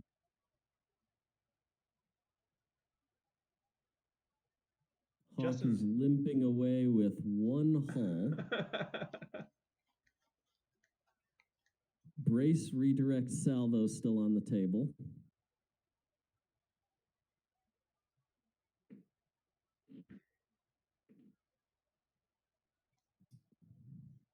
All right, the Kua is down to 1 hull here on table 2.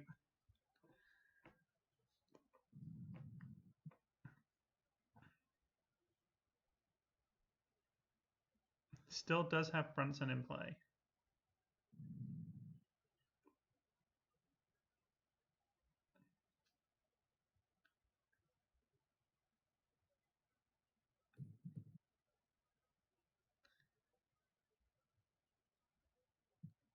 So I guess the question is, which one is he willing to activate first?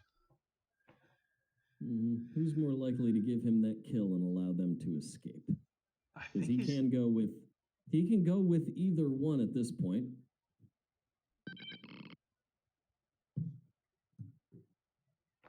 I think his best bet is the ISD. I would agree so. Yep, sure enough. And he's got a repair dialed in. Yeah.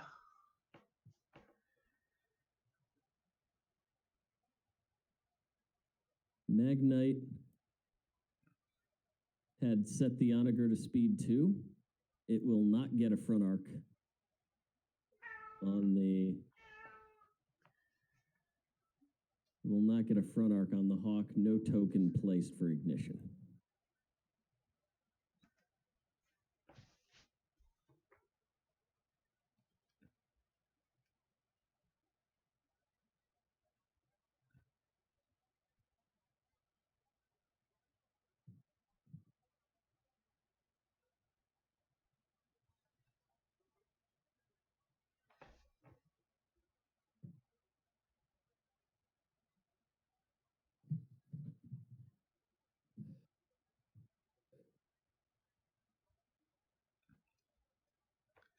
Excuse me a second, I have a cat that's demanding to be fed. I'll be back. Perfectly understandable.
More squads on the onager. It's now down to 8 hull.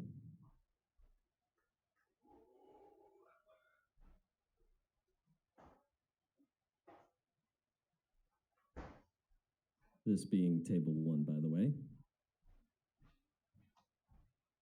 Quite a dramatic.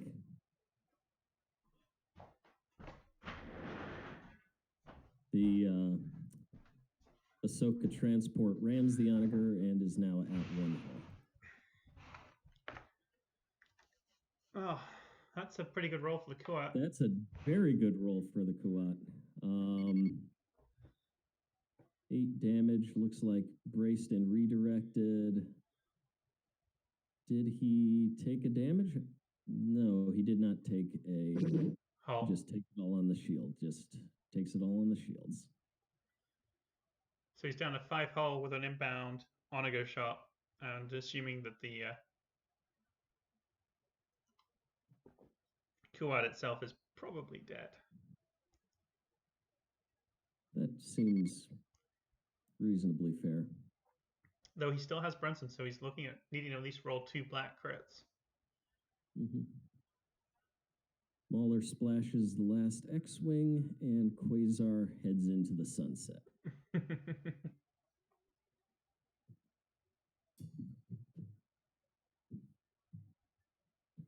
Sees what's going on with the big giant onager Starhawk brawl and just says, no. I'm a carrier. I'm not getting involved with that.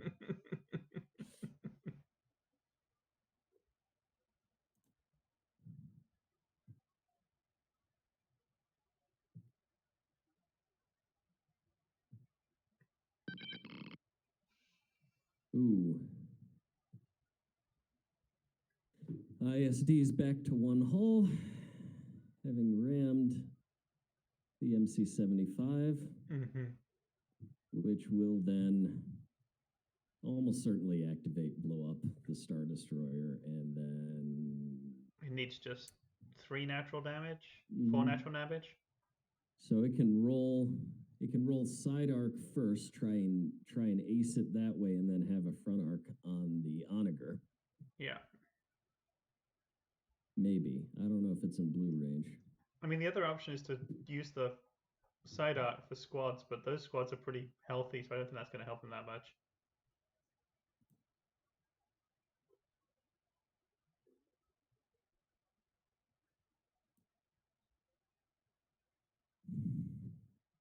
Oh, the MC-30 shall go first. I guess draw the crit that is you cannot shoot obstructed targets. Well, I mean, yeah, you could pull that trick. If he had the Donna, maybe. I mean, maybe he's figuring. Maybe he's figuring he's got the brace, he's got the redirect, he's got contains. Maybe he can tank the Onager shot and make it ram the Star Destroyer. Mm-hmm. Or maybe he figures the Onager will ram the Star Destroyer regardless. Yeah. Make it take an obstructed shot. It improves its survivability. The Onager kills the Star Destroyer for you, and then you've got a better exit route. Mm-hmm. I mean, even if he takes the MC-75 out, that MC-75's dead to rights anyway. Mm-hmm. But the result is the same. The Star Destroyer dies. Mm-hmm. See, that's why they're down there and we're up here. In the cheap seats. Jan kills Merrick on table 1. Sam Injured regrets not killing Jan before. All right, he's losing a defense token.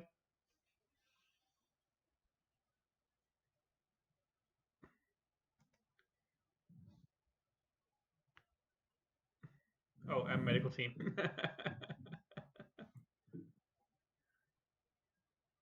Lando time.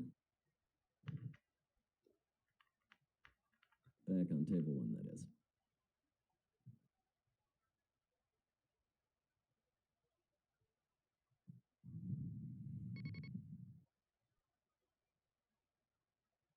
Mahdi is on the Kuat, so we'll have some sympathetic hull damage to the Onager upon his death. I mean, has he got a nav token on there? He's at speed 2. If he has a nav command, he could always go to speed 0. He does not. He's got a Confire. That's a respectable salvo.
Speed 3, that looks like the right choice. Puts him in a double arc, puts him in a bind, makes him have to think seriously about not putting the ignition token down. Your cat's definitely demanding attention here. Well, he's actually sitting in the doorway keeping himself socially distant from me, about 2 meters away, because he doesn't like attention from me. This is actually my wife's cat. When she moved in last year, he moved in here, much to his disgust. And then he'd been in the house all of 5 hours, and I was putting up my wife's clothes in the closet, and there were too many clothes and not quite enough strength in the closet. So the closet shelving collapsed, where he was hiding, expressing his disgust, only then to have all the shelving collapse in front of him. Didn't land on him, but in front of him. And that combined with my swearing freaked him out even more. Oh no. He was like hid behind like a whole bunch of suitcases just looking at me and like, I hate you. I liked where I was. I'm here now, and I just hate you. And his opinion of me has not changed since.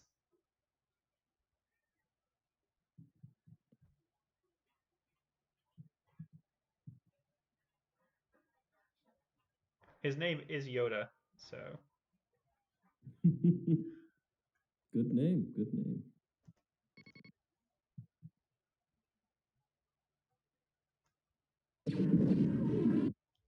Oh, that's not a good roll. does have a Confire dial. So I would assume there's another black getting thrown in and then re-rolling all the blacks.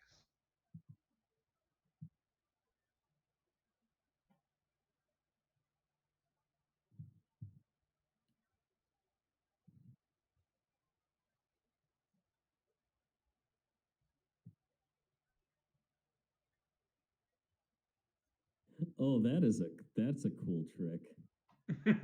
Potentially using the special crit to blow up the.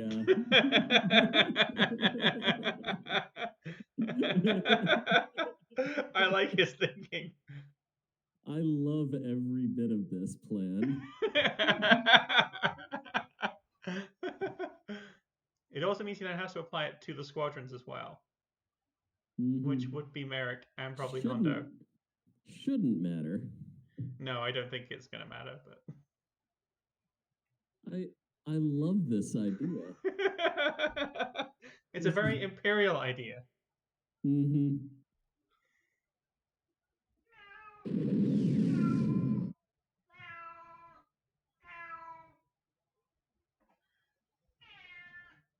You okay there, Yoda?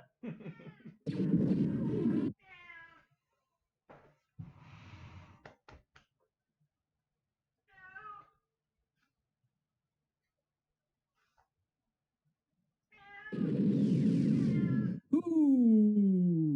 Ooh. So 7 damage. That is. It's not enough, but it's darn close. 5. And if he does blow up the Imperial Star Destroyer, maybe he can ram? Question mark. I mean, speed 2, is it going to reach that far?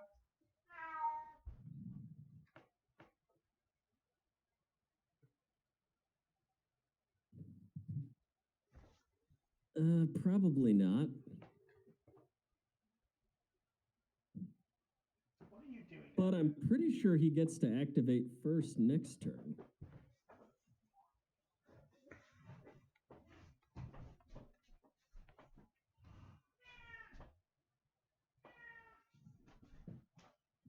He was trying to eat a cobweb and got annoyed when I disturbed him.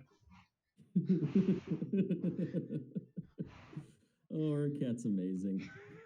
We've had to become really careful. Like, the girls now have to keep all their, like, American Girl doll knockoff, Target equivalent dolls. They have to be kept upstairs in their bedrooms, put away, because otherwise he will come around and try and eat the doll hair.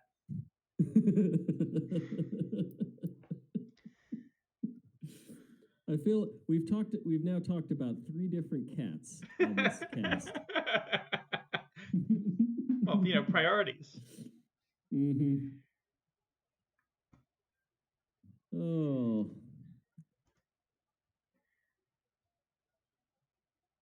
I can see a Matthew Ansley lurking around. See if he's going to come join us, because he also has cat conversation to contribute, because I know he also has cats. I hope Mogrok is talking about cats too.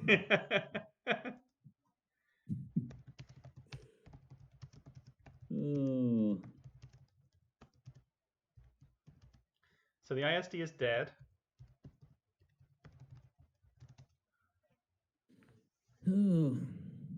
And the MC-75 is down to 1 hull and no shields. So no defense tokens really important on this thing anymore. Which probably means Merrick's going to kill him.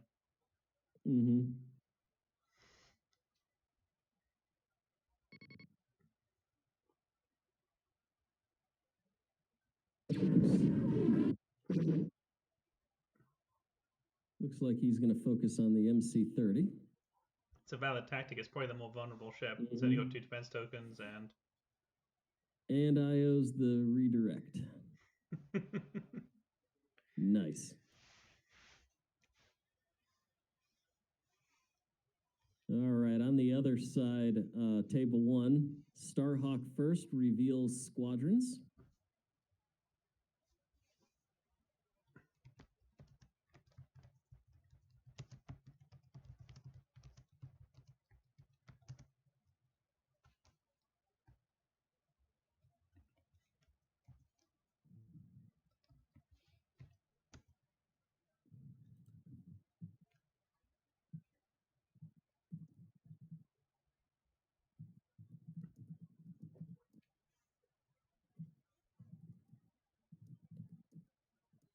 So here's something interesting. With that shot on the MC-75, the Onager did more net hull damage to the Imperials than it did to the Rebels.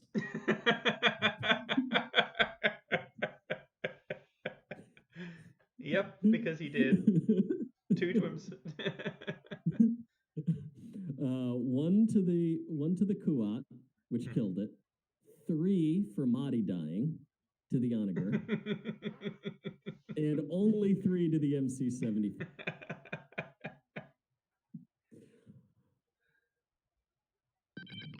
So more net ship hull damage to the Imperials than the Rebels, and it was still the better trade. Because it saved 1 on the Onager that it would otherwise have taken.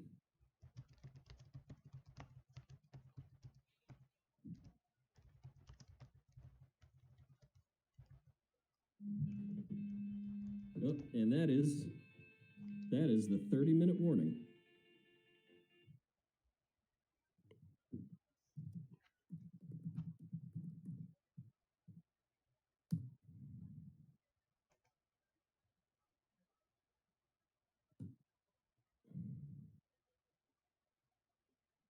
All right, so here's a question. So, does he bother with an ignition token or not? I'd say no. Mm-hmm. What's the point?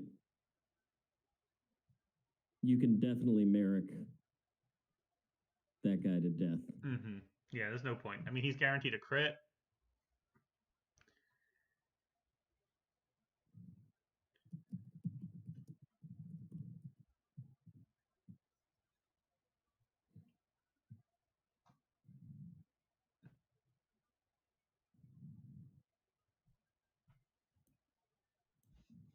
I mean, he can even ram it if for some reason he doesn't decide to shoot it with merit.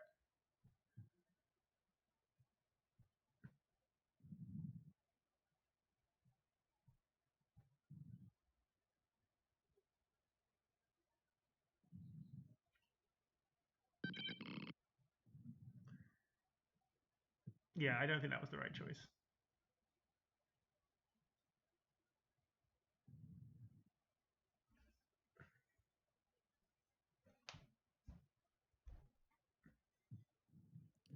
All right, Onager is shot by the 1 hull Concorde. Mm-hmm. Gets an accuracy to block the salvo. The Onager will be at 2 hull with a comm noise crit flipped. Ooh. And no tokens besides salvo left on the board. Mm. The Onager will be navigating.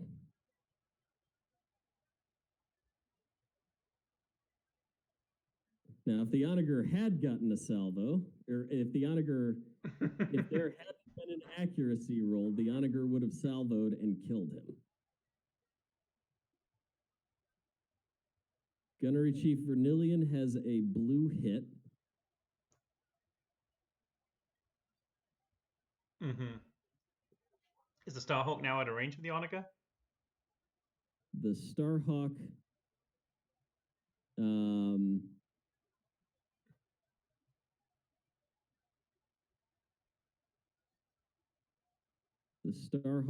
will be probably in red range. It has no shields. It has 1 hull, and Niclara has a blue hit. So that will almost certainly do it, assuming the Starhawk is at long range. Mm-hmm. But I don't imagine that the Onager survives much longer beyond that. So it'll be 400 points to whatever Squall limps away on.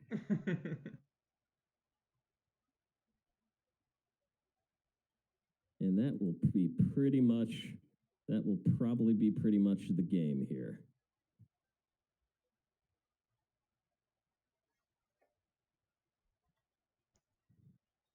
The Starhawk will salvo back, having died. Mm-hmm.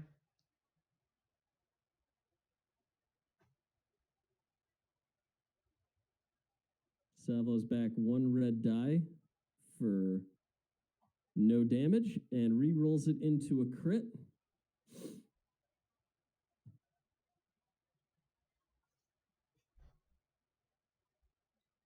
And he's not done.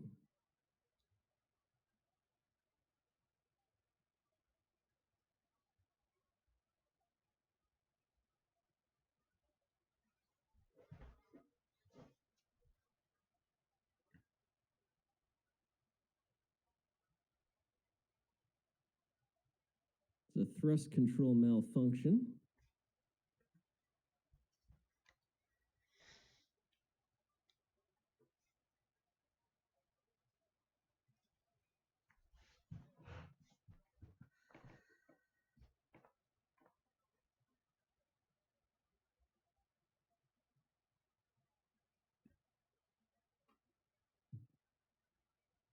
And the onager flies away.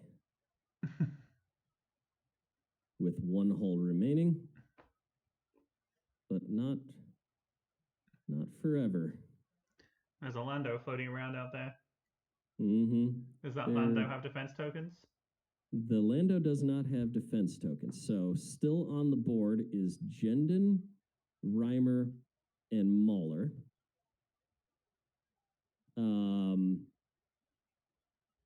Jan Ors and Lando have not been activated yet.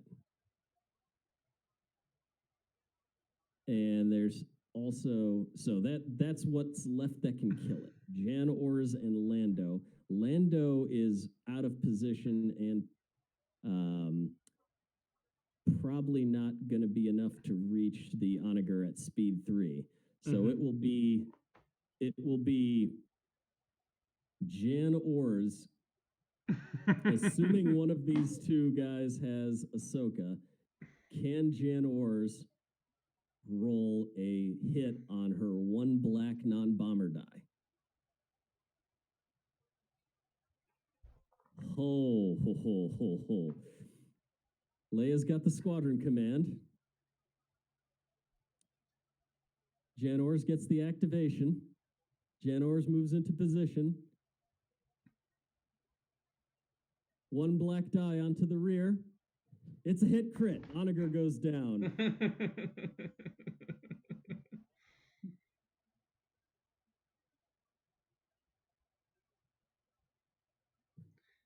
All right. And takes out Jan Ors with the salvo.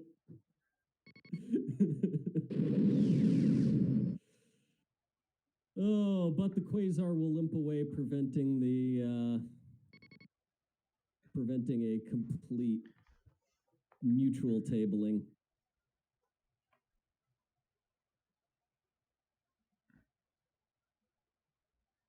Lando will have an opportunity to try and splash somebody,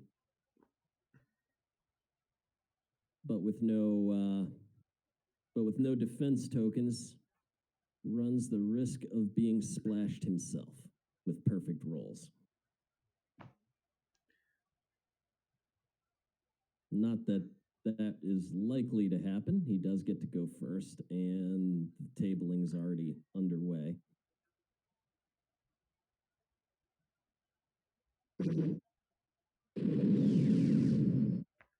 They're just going to finish up with the squads.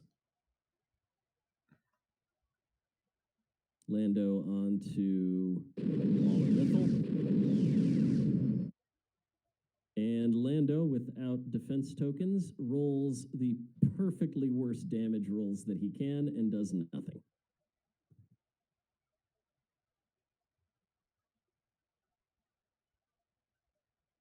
And nothing else matters.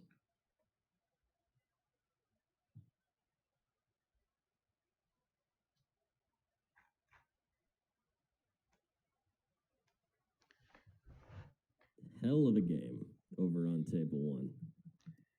All right. So the onager is salvoing back, having just eaten 1, 2, 6, 7 damage, which is bracing, and it's also eating an ACM. So the Onika has very little shield left.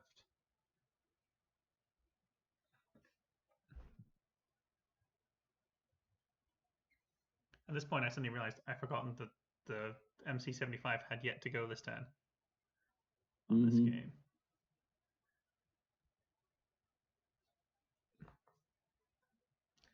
So it does add to the logic of Justin's decision not to go.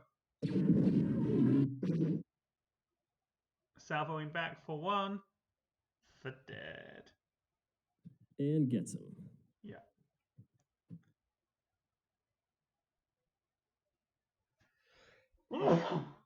Excuse me. Not sure that I don't feel like that salvo was necessary. I think he probably should have held the salvo.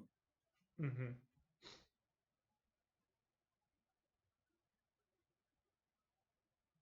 Oh, but he had an engineering token, so there was a shield, so he can still ram it to death.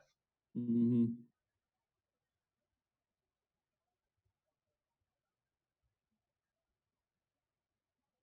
There's no scenario in which this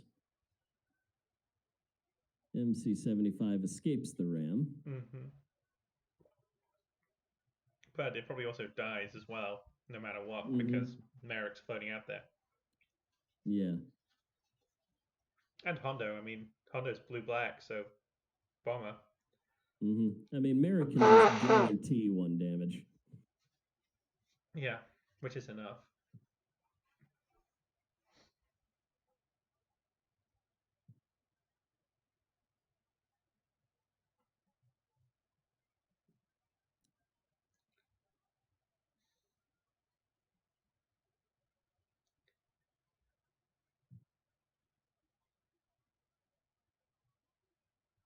And the Oliver loses 1.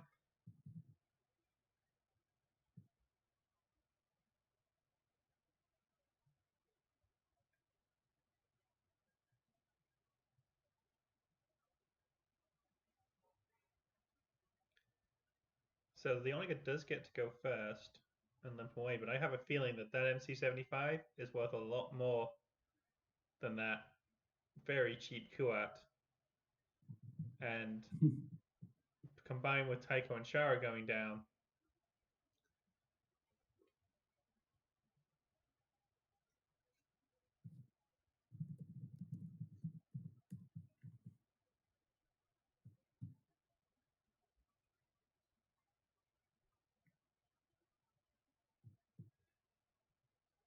All right, I got to check and see what the actual final score wound up being over there.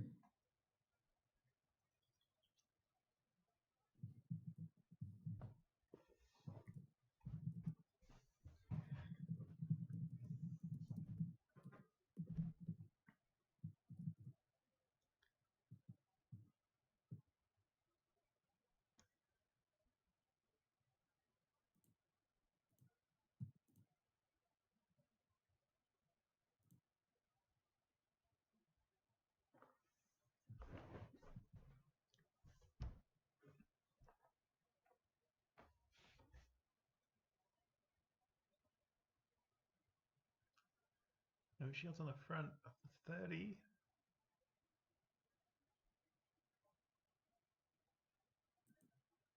Yep.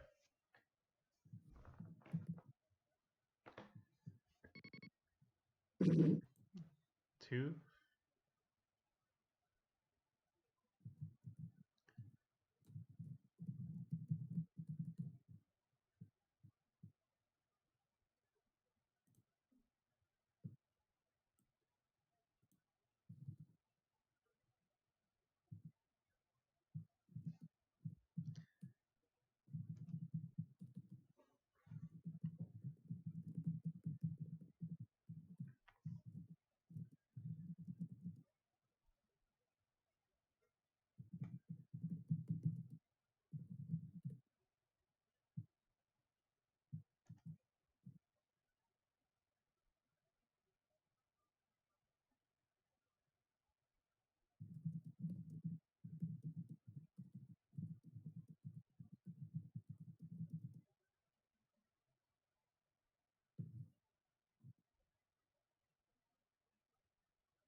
So what are we talking about with the...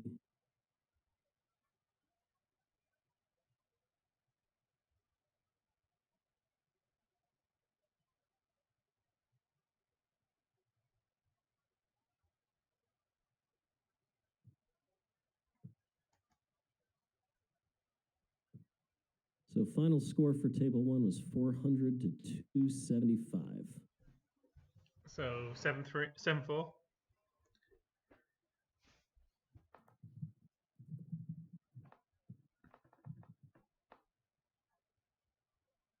So yeah, that will be 125 points, which I believe is a 7-4. 180. 140 is the cutoff. Mm-hmm. Yep. And we are at the 15-minute warning. We're currently on turn 4 here, so we're not going to get into turn 6, but I think the game may almost be over. Interesting, he sent off Merrick up there to try and kill the transport. I mean, it's still got shields, but it's down one hull. No scatter, so it's possible. Unlikely though.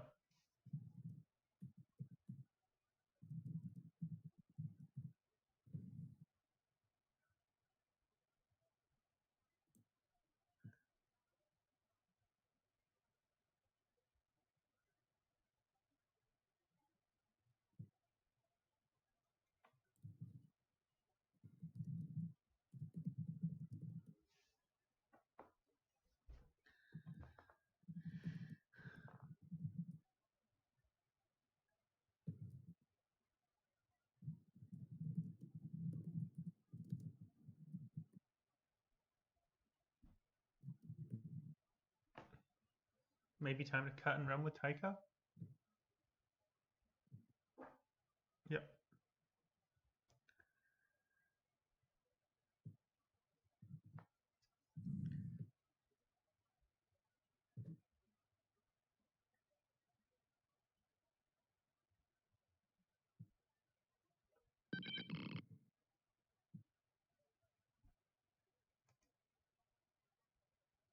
Okay. Issue resolved.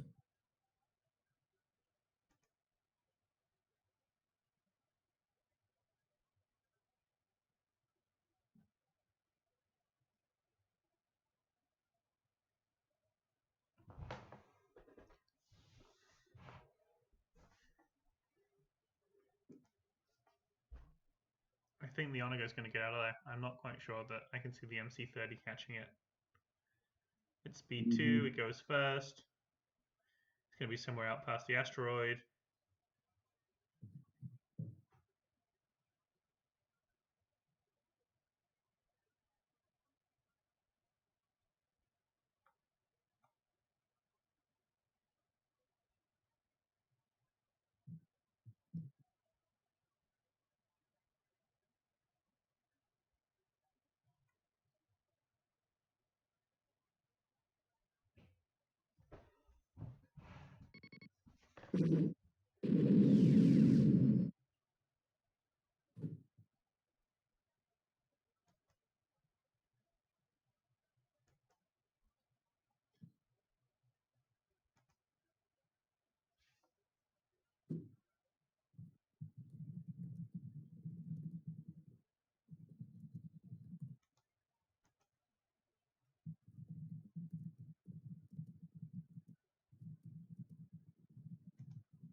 This will likely be the final round. Yeah. We've only got 10 minutes left, 11 minutes left in the game.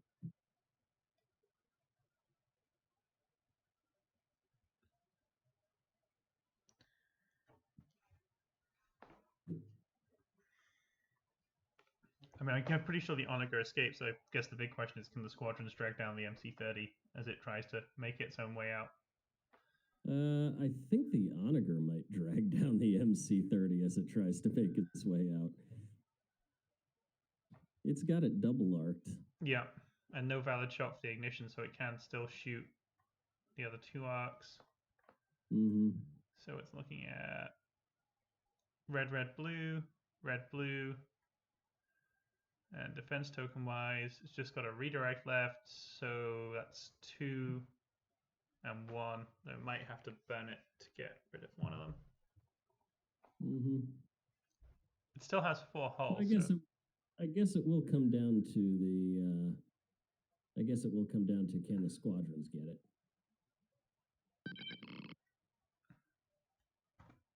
Unless the Onager has a squadron.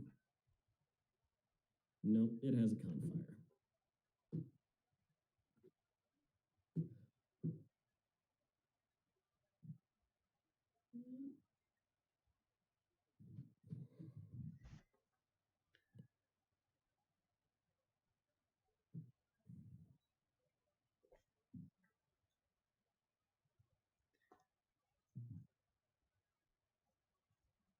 It will almost certainly intel that redirect.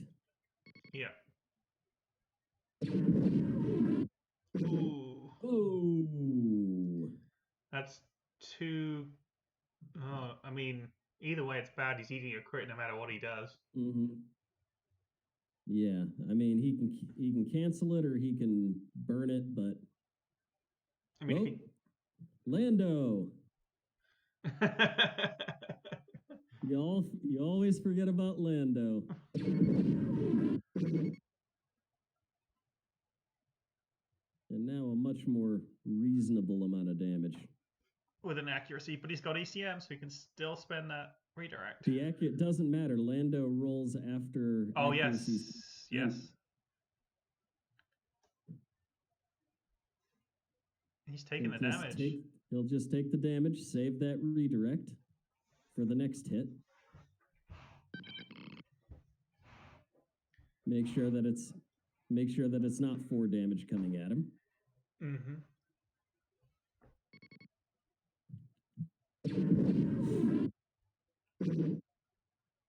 And now's the time to use that redirect.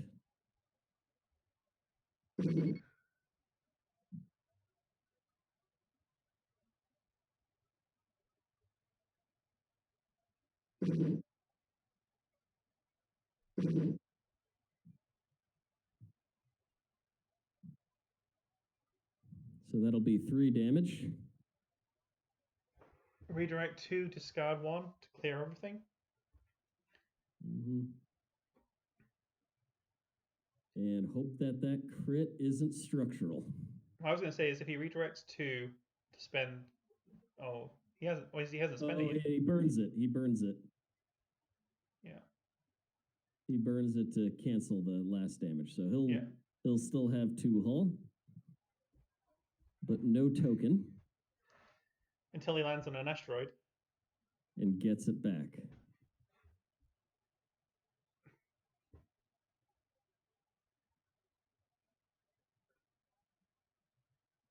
That MC-75 may just make it.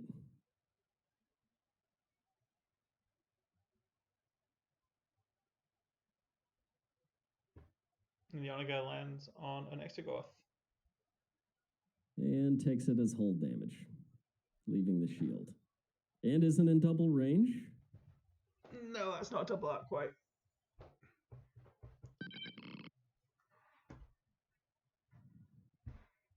Completely out of range of the MC-30.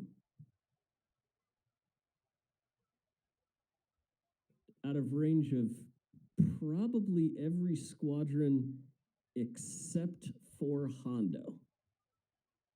Mm-hmm. I'm sorry, Derp. wrong faction. Well, Tycho's probably We going care under about anyway. yeah, we care about the MC30 here.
I don't know if I'd want to fly that close to the Onaga.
So I guess the question now is he out of range of all those squads? Morna, yeah. Morna, yes. So the only one he's really got to worry about is Hondo. And Hondo needs the perfect roll to get him because he's got that token back. So he can even with the perfect token, even with the perfect roll, he can redirect 1 damage. He can redirect, so it would need to be blue crit, black hit crit. Yeah. He can blank out the hit crit. And redirect the other one to the other side because he's still got 1 shield left. Yep.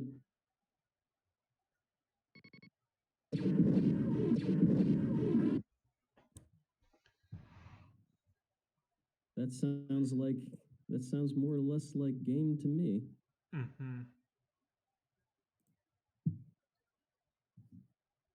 Comms noise.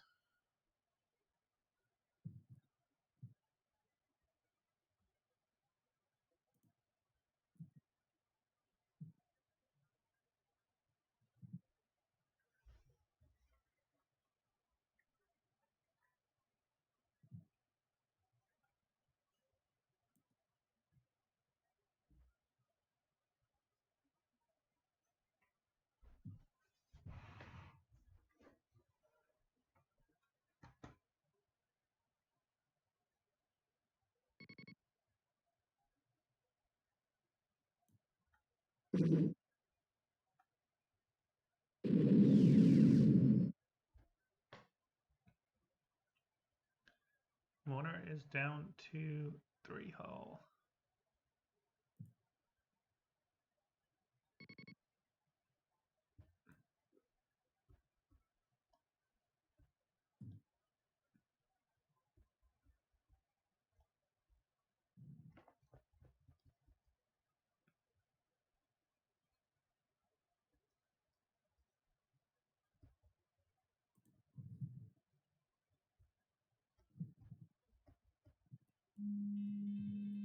And that is time. So the only question now is, can the fighters reach? But we've already pretty much covered that. So I guess, does Tycho die? Can they kill Tycho and Shara? Mauler still can shoot her because he's still got his full bunch of defense tokens.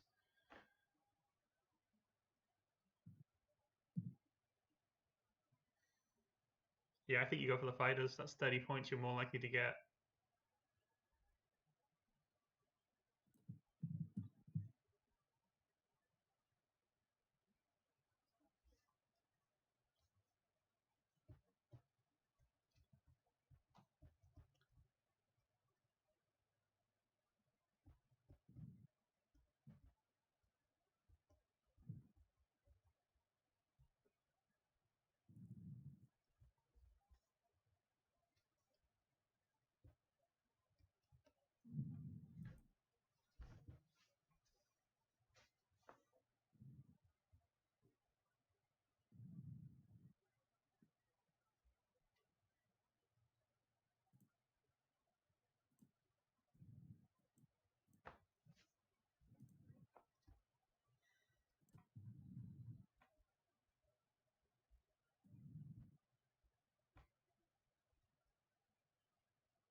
So Tycho still has double brace. Let's see. Hondo's coming in for Tycho.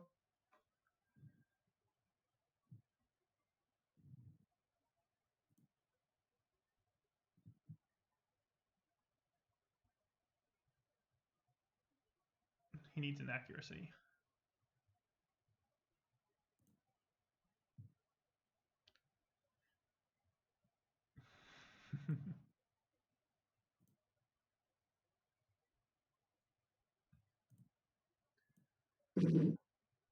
Ooh.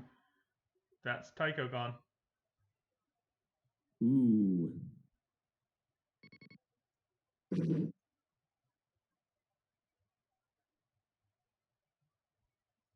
But does 2 act, but that's not going to kill Hondo.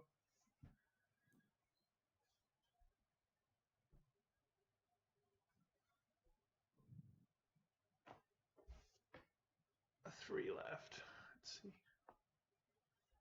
I think I probably would start with Mauler because he does. Does Mauler have black or is he blues? Valen's black, so he does have blues. 3 damage to Shara, which she scatters. This doesn't bother countering because there's no point. She's not going to die now. Also, then.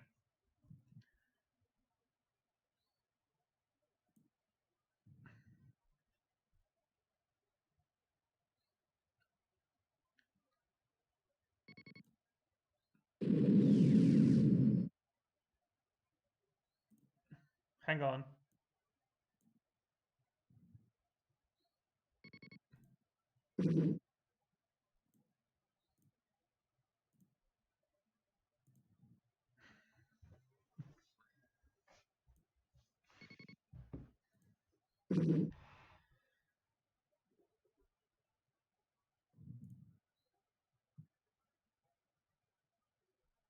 Alright, Shara's down to 2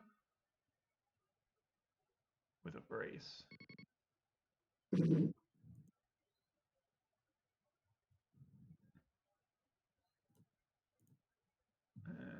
that, more scatters.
One goes. Last activation of the game, because we are at time. Is that correct? Pretty much. 3, brace to 2, shower dice.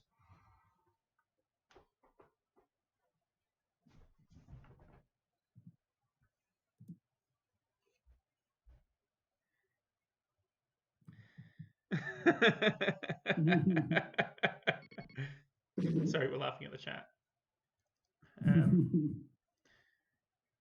Mona takes 3 from the counter, but still has a brace, so survives on 1.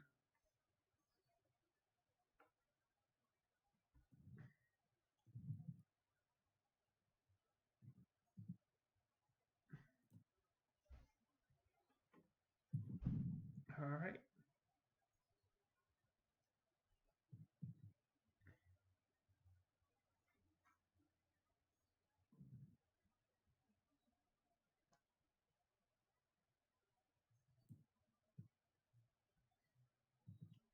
It's going to be close, but 186 to 152. That is darn close. 24-6-5. So that is 186 for Duke VImes. Mm-hmm.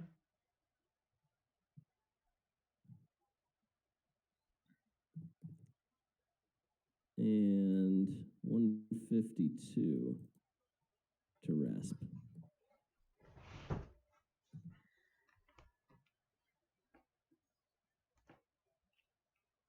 All right. Well, that will mean the final round is Sam versus VImes and Rasp versus Oresius. Mm-hmm.